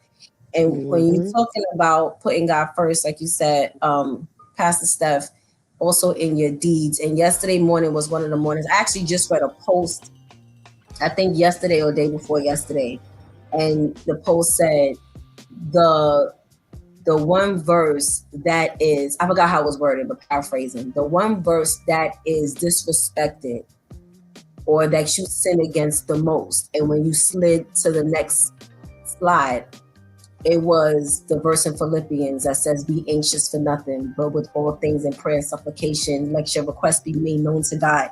And yesterday morning was one of the mornings I was just ready to just get my day started. And I felt myself like the Holy Spirit, like, just stop and just talk to God. Like, just stop and just talk to God. And I was like, okay, but I, like, you know how you feel that momentum in your body? And I'm just like, let me just, get started with this now, because I got the energy right now. I got the momentum right now. And I really had to literally, like, almost if I was another person, just like, Shontyce, just shut up, just stop and just pray. Because you think you want to get your day started. That's admirable. However, you have no idea what you're about to meet, what you might be up against. But so you figuring, okay, I want to get my day started, this, that, and the third, and me talking to God, he may have something else for me to do, or further advance what I already had in mind to do. Right. But I'm thinking, but let me just get started, God. And this is something that I'm doing that I know he needs and wants me to do. But stop. Hold it and talk to God. Just, and sometimes it doesn't have to be this long, formal, prayer and time, but still giving him his time, still blocking everything out and just talking to him, recite the verse, read a verse, and not real quick, but and this is why he's on us. I know with this congregation, he's on us a lot about memorizing the verses that he knows we need. Sometimes it may not be time to go and, oh wait, let me get to the Bible app or flip through the physical Bible. But you may need to recite that thing so that it's in the forefront of your mind. So that like you said, Pastor said, that putting God first too, it's a lot.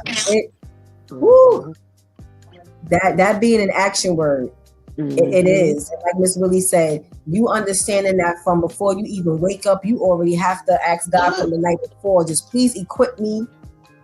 Because we already wake up with things on our minds. Sometimes we already wake up moody and irritable, and for whatever the reason. But when you have asked God already to just help me with that, he's able to snap you right in. So I love those tips that you ladies were able to bring up with seeking God first in order to have a spiritual foundation, in order to be a successful Christian woman. Wait, can I add something to what you said, Shontyce? Yes. When you were saying that God was trying to stop you, one of the things that God had to teach me, I know you know what to do, but I need you to seek me first as to how to do it. Oh, right there. It's like you like you said, I got to get my day started. I got to say my prayer. I do this, I do that, do this, do that, do this, do that. But because we don't know what the day is going to hand us, he's got to teach us not just what to do, but how to do it. Because it's not just what you do. Everybody drives, but does everybody drive correctly? Right. It's how you're driving is the question. It's not if you can get behind the wheel and move the car, but how you're driving is the challenge. So that's like real key what you said about just listening to God stop you. Just seeking God first, because God, I know when I get up in the morning, I'm going to say my prayer, and I know the first thing I have to do is do the broadcast. But if there's something that he wants you to do differently today, then you got to seek him first just to see if there's a difference. So you're right. When he was trying to stop you, you don't know why he was trying to stop you. Right. That's one of the things that makes it so like, because it's choosing to follow him and not yourself. What you think makes sense to you. Absolutely. Okay, lady. Being a successful woman. Being obedient. Yes. Absolutely. Yep. Yes. Obedience. The top word. Obedience.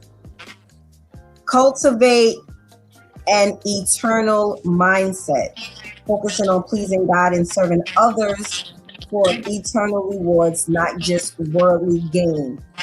Miss Willie. Yes. Did you hear that point? No, say it again, honey. I'm sorry. That's okay. They're saying cultivate an eternal mindset, making sure that you focus on pleasing God and serving others for eternal rewards, not just worldly gain. You know, before you can even, again, back to obedience, before you even can please anybody else, you got to make sure you good with God. Making sure you following all his guidelines. Yes. Into being a woman of God. See, people say, they say, oh, I'm saved. But do you know that's for free? Salvation is free.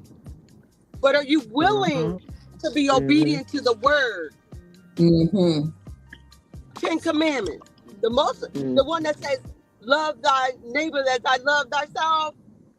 And you can't be out there just treating people in your kind of way. And then the first thing you want to throw up, I'm a woman of God. Then you turn around and you invite people to your church that you service at, but they're looking at you like you're crazy. Because I see you at work and I see you when you out. This doesn't add up. So your lifestyle has to add up to the word of God. Absolutely. Absolutely. Love that point. You got to emotionally detach yourself from people's drama, but you got to be emotionally in connection with God. He gives us a warning about everything in our lives. You saw that coming, but you chose to ignore it because you want to do what you want to do. We put ourselves in positions where now we got to pray to God, I know, but you got to be true to yourself. God, I got myself in this situation, but now I need your help. Give me wisdom and understanding how to get out the situation. Right. Because he's not just going to pull you out and there's no work that you have done to be pulled out. You got to work. Salvation, listen, it's work. It's just like you can't say, oh man, I'm a married woman, I'm married, but you still living like you're single. Marriage is a lot of work. Yes. Your relationship with God is work. I love that. You have to be so intentional about serving God. Absolutely. You can't have one foot in the church and one foot out the door. You can't be up there being the pastor armor bearer and you living like the devil outside of that. But these newfound saints, they ain't smart. Because they post everything on social media. When you apply for a job, they look up your Instagram, your Facebook. They do all of that. So what you think the pastor doing? Right. And then the pastor ain't sat you down because they have need of you, so they just gonna let you stand up there. I told God, you ain't put me in no position because I'm not that easy. Because I'll get rid of you in a minute. Goodbye. Because it's my integrity. It's me on the line, and if I let you just do what you want to do, and I know you wrong, and because I have need of you, sometimes God put people in position in your ministry to get you where you got to go. But when it's time to let them go, don't be so familiar and emotionally attached to people that you can't let them go. You stunting your growth with God. Right. Baby, I love you, but I don't need you right now. Right. Don't be afraid to let go. Don't be afraid to tell yourself the truth. Right. Right. So we just have to protect our walk with Christ. Yes. Because that job is not easy job being a pastor. It's not easy being a parent. It's not easy being a boss. but what are you willing to do to keep that position Yes. and to keep it staying on the right track? Because, like I said, every day you got to put yourself in check. Mm-hmm. And God is telling you, let that, you going to keep going. Okay, I'm going to show you who the boss. You got to put yourself in check just to keep things going. There's a lot of things I walk away from and don't say because I said, God said, I said, okay, God, Sometimes you got to put a holy hush on your mouth. Mm-hmm. Mm-hmm. Yep. I love that he can't pull you out if your work isn't done. That's I love right. that. I love that. Pastor Steph, cultivate an eternal mindset, focusing on pleasing God and serving others for eternal rewards, not just what you can gain in the world. This world is full of influencers. Mm-hmm. Everybody wants to be an influencer. Mm-hmm. And just the word alone is loaded. When you're an influencer, your intent is to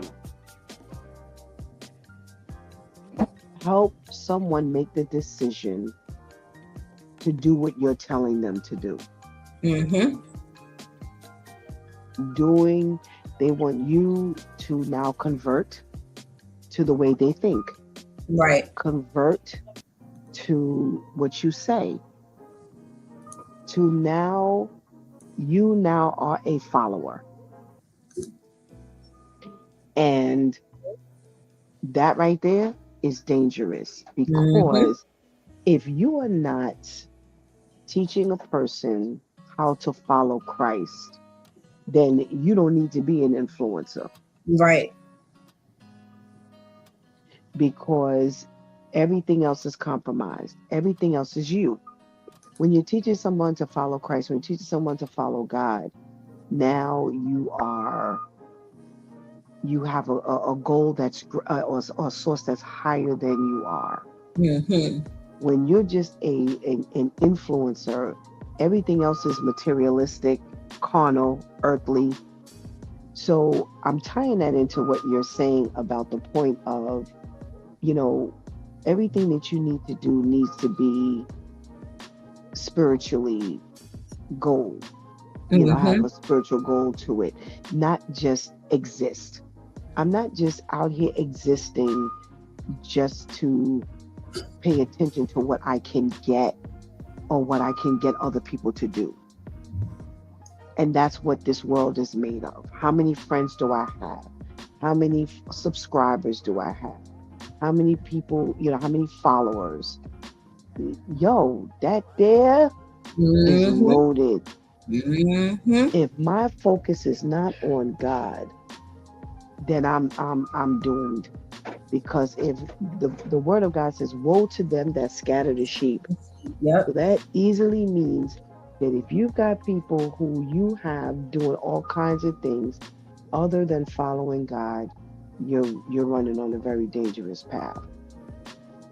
So that needs to be your goal. Your goal needs to be, I'm looking heavenly bound. I want to be given eternal life. I want my salvation. And anyone who I speak to, that's my goal for their life as well. I would like to see them make it into the kingdom as well. I would like to see them be granted salvation by God as well.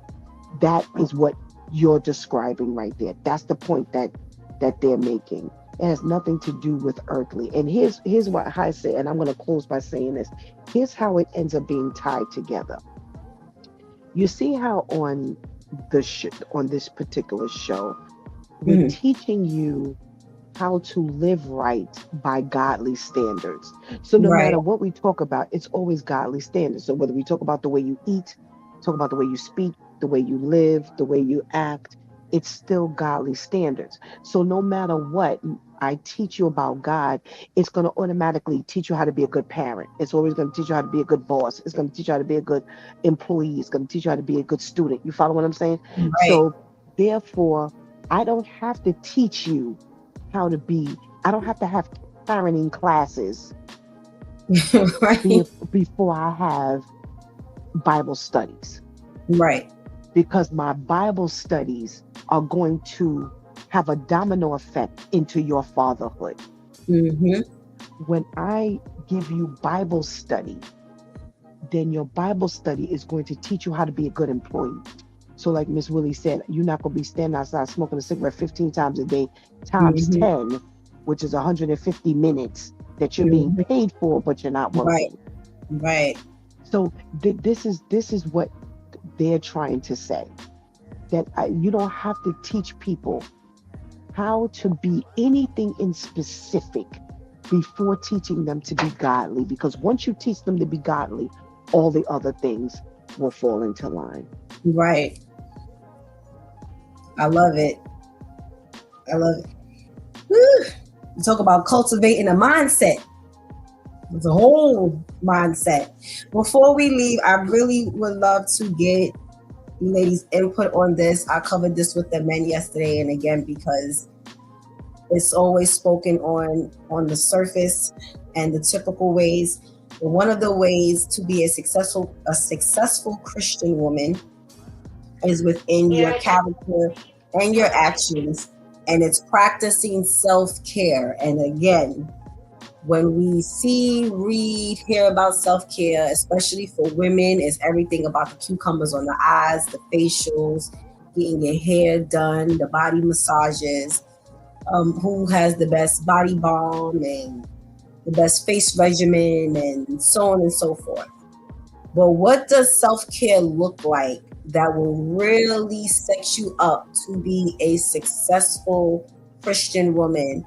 And I'm going to come back to you, Pastor Steph, because I think Miss Willie had to step away. Okay. Oh, no, wait, Miss Miss Willie. Willie's there. She's there. Yes, She's Miss Willie there. is there. Hey, Miss Willie, did you hear that last point? No, say that last point, honey. Okay, so in order to be a successful Christian woman, you have to emphasize that in your character and your actions, and you have to practice self-care, but not this typical self-care of the facials and the body massages and the face routines and regimens. But what does real self-care look like that would have you set up to be a successful Christian woman? First of all, for me, you have to protect your mental health. That's so important. Good stuff. Good Yes. stuff. Because if your mental health is not together spiritually, your body breaks down. Mm-hmm. So our stomach, this is our inner man. This is where God dwells. Yes. In our stomach area, because that's life. And if that's not being taken care of, how are you gonna be able to function? Mm-hmm. Self-love, like you said, self-love is not the hair, the makeup, the skincare, and all that. It's that inner man that needs to be healthy, wealthy, and wise. How could God dwell there when you got so much going on? Sometimes we miss the mark because we're so busy doing nothing, busy and everybody business, busy of what's trying to go on social media, busy. Sometimes your business can suck the life out of your spiritual walk. Yes. Especially when God said he's a provider. He said he's a provider. He will not leave you nor forsake you. He will not watch you beg. When he says in Jeremiah 29:11, I know the plans I have for you. So no matter what's going on around you, only God knows. We have to, our self-love is taking care of your inner man. Because without him, we're nothing. Without him, we can't move, we can't breathe, we can't sail on that ship. Without him. That's why I say you wake up like, okay, Satan, I got my gloves on today. I need to protect. I need to wake up saying, Lord, thank you for life. Thank you for waking me up. But God, thank you for covering my children, my grandchildren, my children's children. I'm praying for what's going to be here when I leave here. Right. Not just the day and not just the moment, but God, I thank you. I thank you for my trials and tribulations because that's what got me here. Understanding the circumstances. So if Yes. we're not protecting all of that. See, but one thing about God, He already know. But what you gonna do about it? Right. Pop up. What you gonna do about it? Pop up upstairs. Yeah. You. What you gonna Right. do about it? Are you gonna lay there and wallow in the situation? Or you gonna lay there and like, God, give me wisdom. I don't know what I'm doing. I Yes. need you, God, every day. Keep me in check so that I may be able to serve you in the right way. I don't want to go to God when I'm already I'm jacked up and I'm going him in between, but my mind's still over here. I'm going that is so unhealthy. It's so unhealthy. So, like I said, if your mindset is not taken, your mental man is not taken care of, your body, has to agree. Love it. So, yeah, Real we self yeah. care. Yes, it's taking care of your mental state so that you can properly get to putting the cucumbers on the eyes and the face routine and all of that. But how is that going to uphold if your mental health is all out of whack? I love that point. Pastor Steph, what does real self care look like in order to be a successful Christian woman? You know, this is so loaded, and so timely for me. So Shontyce has not revealed that I am in the hospital. She never tells y'all that I'm sick. Um, I have health issues and things like that. Look, I don't mean to cut you off, but do we have to know that you're sick? We need to be in No, prayer for you anyway. no, When no. God But said, there's a Lord, reason. whatever it is, cover whatever it is. Absolutely no. There's a reason why I'm saying what I'm saying. Not that I want to Mm-hmm. make the announcement. There's a reason why I'm making. I'm saying what I'm saying. Mm-hmm. Since I've been here, generally, if I come in, the problem is taken care of, and I just move on. I'm out. I'm in. I'm out. Mm-hmm. At least in more recent months. In more recent months, it's just kind of in and out. This time is I've been in here for almost a week, and Mm-hmm. since I've been here, um, it's the reason why I say this is loaded is because this has been on my mind. How are you taking care of yourself, Stephanie? How are you? You've been saying, I'm going to. It's been a real struggle for me to get myself together in regards to like losing the weight and, things like that. It's been very, very, very difficult for me, no matter how determined I am. And then, after a while, you kind of get a little, you know, uh, bet down so you don't, push forward anymore. But this time, where I am right now, it's been a lot of different things that I've been doing since I've been here. I haven't been able to eat. So that was just like another funny part to me. I'm like, okay, well, this is a launching pad. So the question is, what does self care look like? Self care looks like I can't say I'm going to live a life in Christ and I'm not taking care of my body, Mm-hmm. my physical. That's that. Yes. That's the whole point of me saying I'm in the hospital because Mm-hmm. I feel like now at this point, this is a jump start for me. God is using this as a launching pad. It's like, okay, we're gonna make this real. You're gonna make Mm-hmm. this real, Stephanie. You're in here. I'm looking up different eating regimens, different this, different that, and when you're busy and you're home and you're doing all of these things, Pastor you Steph, don't can I take ask a that. Yes, question? Are sure. you diabetic? Yes, ma'am. Okay. Yes, ma'am. So Okay. that's one of the things that has been, uncontrollable for me for many reasons. For many reasons, not just me. My body is also going through a lot of different things and stuff like that. But it's caused me to focus, and that's the Mm-hmm. one thing I kept saying. Shantice is asking like a real serious question, and I'm hoping all of you are listening to what Ms. Willie said about your mental health and keeping that on even tempered. But you have to be in God to have that really good mental health status. But Mm-hmm. you can't say I'm a Christian woman, but you are not taking care of what God has given you. And the first thing is you.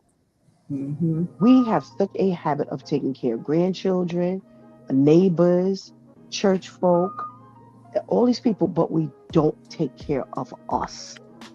And I had Hmm. to, this has been a week of real self evaluation for me And to clarification. say, right, Stephanie, you are a pastor. There is no way in the world you don't have this part of you together. So I give God But but thanks but but you have that, to remember too, and leadership, you also is human. oh, absolutely, Yes. absolutely, And, absolutely. and, You're and, and, you absolutely know, right. my husband is type 2 diabetes. He just lost 2 toes. I've been going Mm, through. wow. And over the years, because I am a caregiver, I worked in the medical field for 20 something years or more. And because I'm carrying the weight of everybody, Mm-hmm, but it was putting a toll on me silently, mm-hmm, not knowing where mm-hmm, all the mm-hmm, stomach issues come from mm-hmm, that I've been mm-hmm, dealing with for over 10, 12 years. mm-hmm. Because Willie forgot to fall in love with herself. Because Right, I'm so busy right, loving on you and taking care of you, right, I still have to right. take care of me. But once Absolutely. I came to that point, Pastor Steffi, I had Mm-hmm, COVID when COVID first hit. In my house, I mm, ended up with COVID in the hospital for a whole month.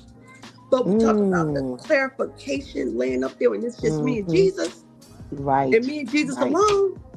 right, But right. everything He gives us in that moment, sometimes we ask for that one-on-one time with God. Lord, let me just find that one-on-one time with you. But He'll put Right, you down right, enough to get that right. one-on-one time so you can That's get right. Mm-hmm. clarification. That's right. That's But right. what you gonna do with the clarification when you walk up out of there? Right, That's the thing. right. That's right.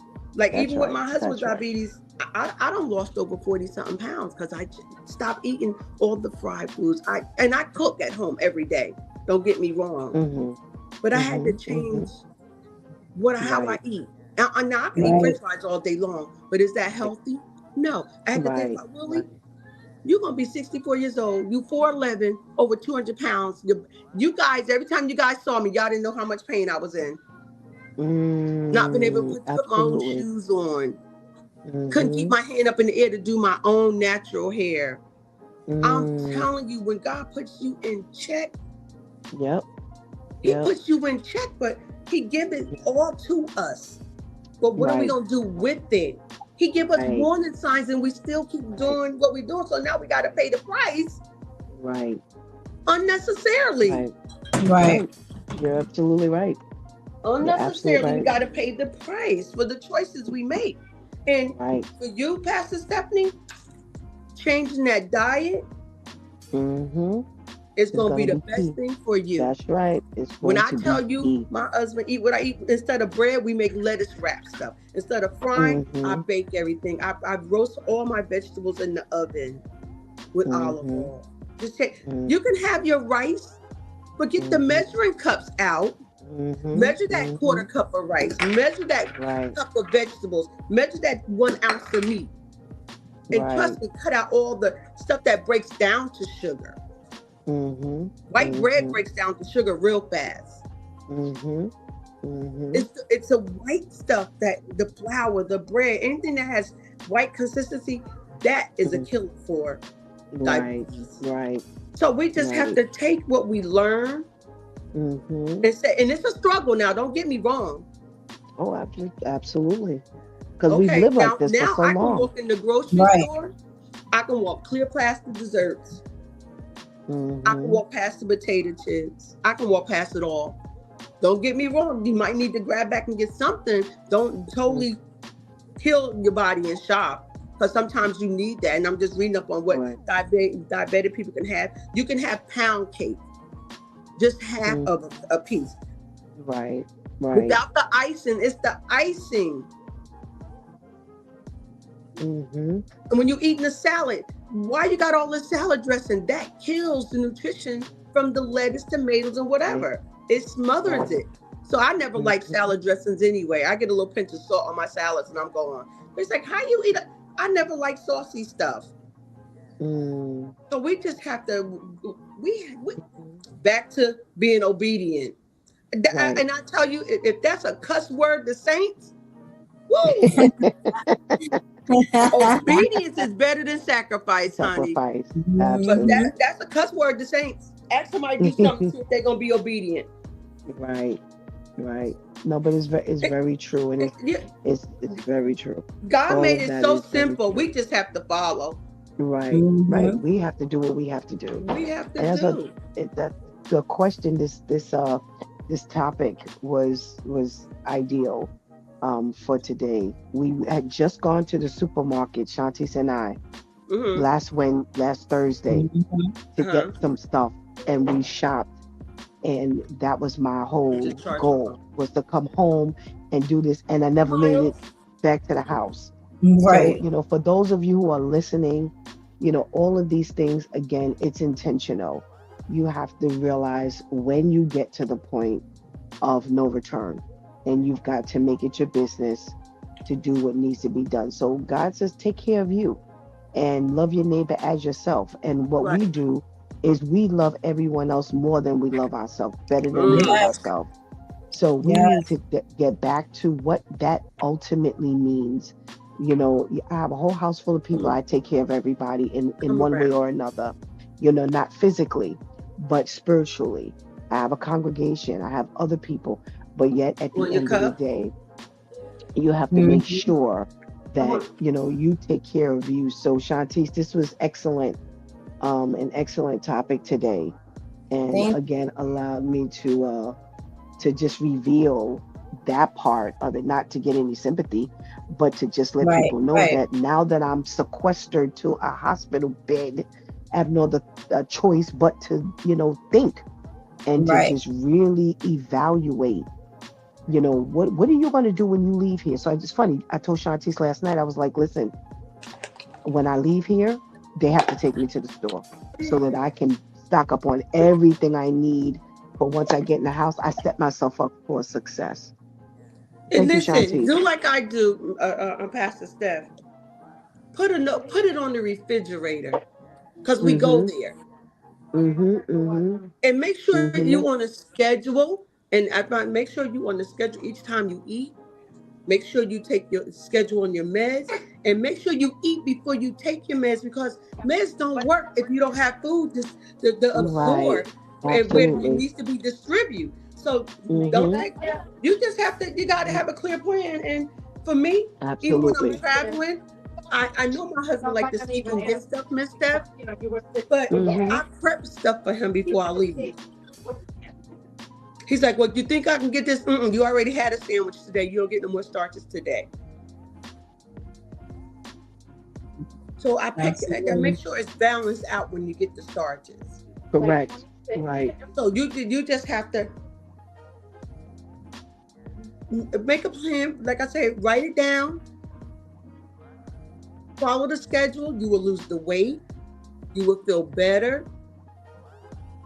Drink the zero sugar. You got to be careful with the zero sugar stuff as well if you're doing too much. So you just have to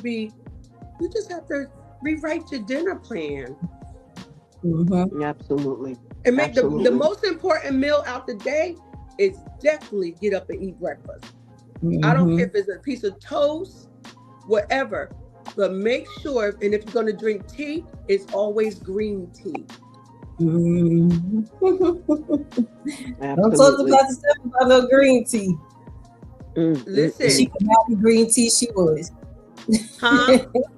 I said, if Pastor Steph could marry green tea, she would. And I ain't mad at her because I can drink it all day. I buy Mm-hmm. Turkey Hill sugar free, diet free, and honey, I drink it like it's water. And I Mm-hmm. never used to like green tea. I'm not a tea person, but give me a cup of coffee, I'm good. But I always drink decaf, everything. I don't drink caffeinated stuff at all. I Okay. used to always Okay. have to have a red Snapple, apple Snapple. I don't even buy them no more. Mm-hmm. And now Mm-hmm. when I Mm-hmm. go to Right. drink something with some sugar in it, it's like, oh my God, what is that? My whole body is Mm-hmm. like that. And I'm not a person that cook with salt. I don't sprinkle. The danger part to salt is it's on top of your food. Right, Mhm. right. That And was you the need thing to with food. cook with salt, not absorb it on Right, the top of your food. Right. So it's just like right, a lot of right, diet changes. And like you said, right. when Shontyce come get you, take her to the grocery store. Mhm. Mm-hmm. While you laying there asking for a piece of paper, write down a list. Now they'll give you a list. They'll give you there's a Mhm. packet, the whole meal plan for diabetes, and just Mm-hmm. follow that and stick Mhm. to it. Even when you go out to Right, eat, nope, I can't have that. Can I get 2 orders of vegetables and one right, piece of meat? Leave the Mhm. pasta away. Don't give me the rice. Mhm. right, And right. if you want a sandwich, just make the sandwich without the bread. Mm-hmm. Mm-hmm. That's all. Absolutely. Thank you so Yes. much. Thank you so much. You gonna be all right. Amen. Obedience is I better than sure am. sacrifice. Yes. Amen. I sure am. Yes. And I thank you, sure am. ladies, so much for being Thank you, on with us Shontyce. this morning, of course. Thank Thank And you. you. yes, and making sure that you ladies gave the wisdom God gave to you two to share with all of us, because again, this self-care, it needs to be thought of a lot broader in the It's God we so love. important. Fall in Yes, love. and Mm-hmm. It's called fall in love with yourself, and always love yourself enough to tell yourself the truth about yourself. exactly, exactly, absolutely, and that is another important key to becoming a successful Christian woman out here in this world. So thank you so much, ladies, for being Thank on with you. us. You're Thank Thank welcome, you for and you. having anything me. you have, of Thank you. course. Thank you. Thank you for the Yes, tips. yes. Have a Yes. great day, ladies. You Thank too. you. All Thank right. Okay. You too. Thank you. Wow, a whole lot of gems being dropped this morning. Giving God thanks for, as it was just stated by Miss Willie, the honesty that we get to have with God, and God teaches us how to be honest with Him and how to be honest with ourselves. And as walking with God for 9 years, I thought I'd be a lot further. And I do a lot of beating up on myself a lot of the times, because it's like, yo, Shontyce, you got to get this together. And especially as of late this past year, I'm feeling a whole lot that I now understand is God putting that fire up under my behind. Like, you need to want this. You need to desire this. You need to desire that. Really quick, Pastor Terrence says Pastor Steph sounds like Queen Latifah in the movie with Common. When she was the physical therapist. I can't win Terrence. I cannot win Terrence. But yes, understanding that a lot of the desires I have to take care of me comes from God, and it's not just me waking up and saying, hey, because I have my own version of taking care of myself. I have my own version of loving myself, and understanding that that was not love at all. I was really displaying how I did not like myself. Forget love. I did not really like myself. When you're talking about being a successful Christian woman, the two words that always come to mind, and it's something that I include in my prayer all the time now, is authenticity and genuineness. God, I'm going to do this with you. I have to be authentic, and it has to be genuine. I can't fake it. It's going to show. I'm horrible at faking it. And it needs to be for real. Because if it's not for real, I might as well try to go back to the world and do the things I was doing that I know that don't work, and just say, I'm happy to go to hell. And it is what it is. Because when we don't live for God, whether you're a godly person or not, when you don't follow His commandments and His precepts and upkeep His standards and morals that He gives you as a Christian overall, and for you specifically, what you're saying is, forget you, God, I'm good for you, I'm happy to go to hell. I'm not okay with saying that anymore. Once upon a time I was. Even after baptism, I was, because this walk just felt too hard. It felt too impossible. God, you saying that I'm able to do that? No, I am not. I think you made a clerical error. You ain't choose me, but you did choose me. And thank God you chose me, and you didn't listen to my stupid flesh, my ignorant, arrogant, prideful flesh. So becoming a successful Christian woman, and we're highlighting women because it's Wow Wednesday with the women today, but a successful Christian period as well. When you're talking about, and Miss Willie also highlighted too, as women, we do wear a lot of hats. And a lot of times it's so easy to complain to God, like, how do you expect me to no longer do this? You expect me to no longer do that? Meanwhile, I can't self-medicate here. I can't self-medicate there, but you expect me, God. Yes, he does. Why? Because he's equipped us to be able to do it. God has put on me the desire to promote self-care, but from his standpoint. So I love how the gentleman explained it yesterday. I love how the women explained it today from a godly aspect. If you don't take care of the things that people can't see, the things that they can see will not look like you're maintaining it. I don't care how many facials you get, how many spa treatments you go to. You can buy the most expensive products for your face regimens, routines, and all of that. You can work out every day. It will not matter. If you don't take care of your mental health, your emotional health, your spiritual health, all in God, and your physical health, even without the vanity and wanting to look good in front of others, it is going to be horrible. Horrible. You're not going to look like you're taking care of yourself. And when you're talking about in this world, in these streets, because you are always going to be challenged, you are always going to be tested, you are always going to be provoked. Someone is always going to try to influence you, especially for people who knew you when. They are always going to try to get you to go back to what you used to do because they don't understand it. And let me tell you something real quick about people, right? People do a lot of criticizing when it comes to when you finally say yes to God. They do a lot of criticizing, a lot of condescending comments and talking down to you and no, that's not right and you think you better and all of that. They want where you are, but they resent the fact that they're not strong enough because they have the ability, because in order for them to want where you are in God, that already indicates that God has been tapping them on the shoulder. God does not look appealing to any of us until he taps us on the shoulder.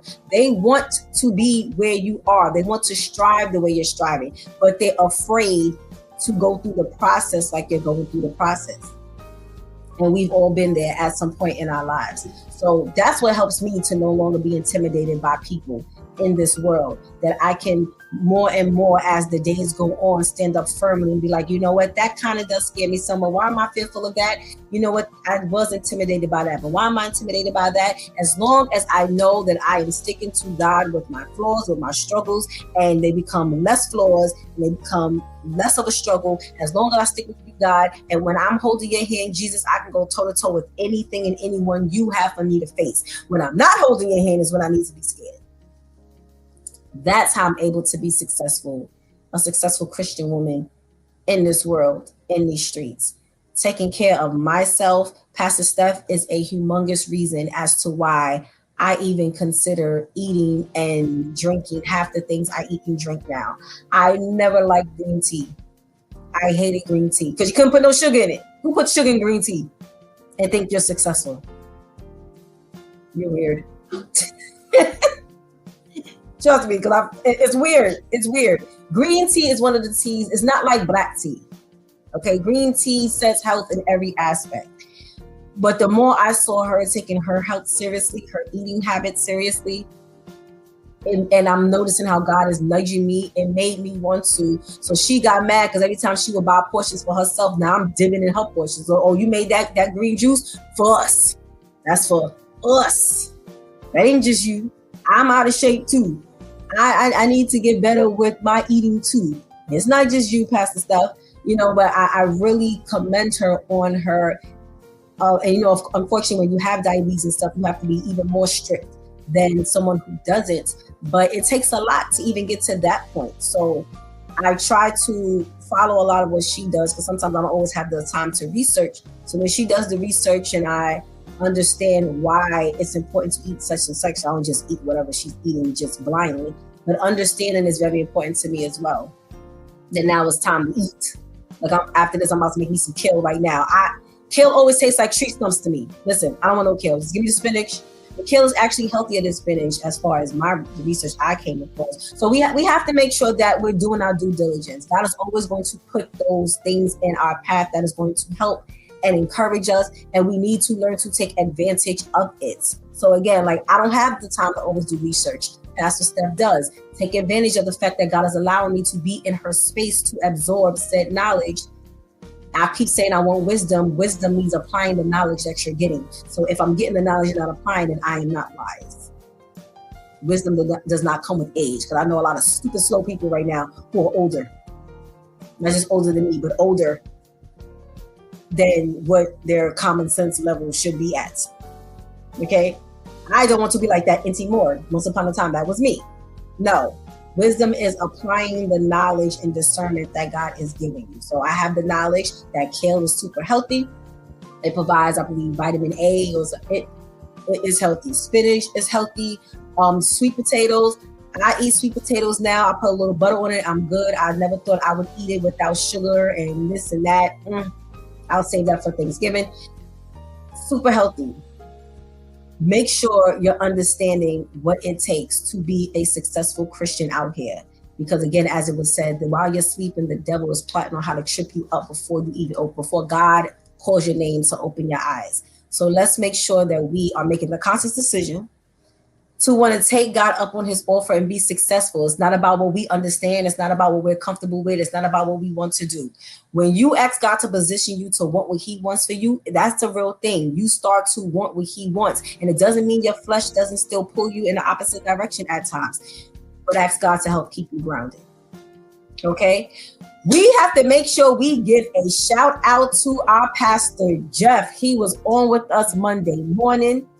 He will be on with us, God Spares, Friday morning. Today is his birthday. Happy birthday, Pastor Jeff. Yes, make sure you contact him on Facebook. He's under Pastor Jeffrey Burns, Burns. Pastor Jeffrey Burns on Facebook.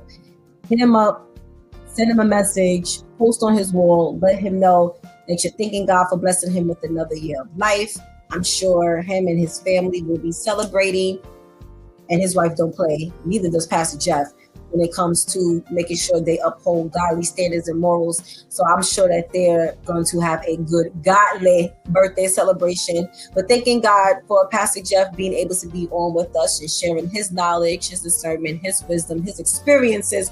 No one gives us experiences like Pastor Jeff does on It's Due Time with Pastor Steph.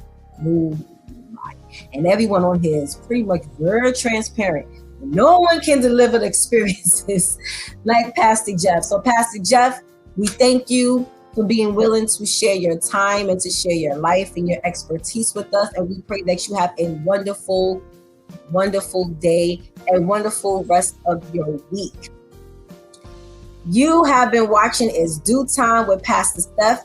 Make sure you join us right here every single Monday through Friday morning, right here on a Closer Walk Christian Media Network channel, right here on YouTube. That red subscribe button, make sure you hit that. Okay, every Monday through Friday morning, 7 a.m. to 9 a.m. Eastern Standard Time. If you can't catch us live, right after we end the live, you can always go back and not only watch this morning's episode or whatever morning's episode currently that you missed, but all of the previous episodes. We've been live on Facebook and YouTube since February 3rd of this year. So you have pretty much a whole year of content to go back and revisit, whether you missed it or not. It's always good to revisit and review what God gives us. Okay, make sure you're staying in tune with God, because that is the only thing that's going to make you successful in your day. We thank Pastor Steph for joining us this morning. I don't know about y'all, but I misheard her voice. I got to ask her. I'm gonna ask her. Have y'all been contacting her? Make sure you contact her. Let her know you miss her. God spares tomorrow morning or even Friday morning. She will be back on with us, but live. I thank you guys for allowing me to assist you with getting your morning started off right. Thank you to Vivian for giving us the news and updates that only she can give. Again, make sure you check in with God, because only he can give you a successful day. Until we return tomorrow, where it is Therapeutic Thursday, right here again live at 7 a.m. Thank you to all of our viewers. Until tomorrow, God spares. I love you.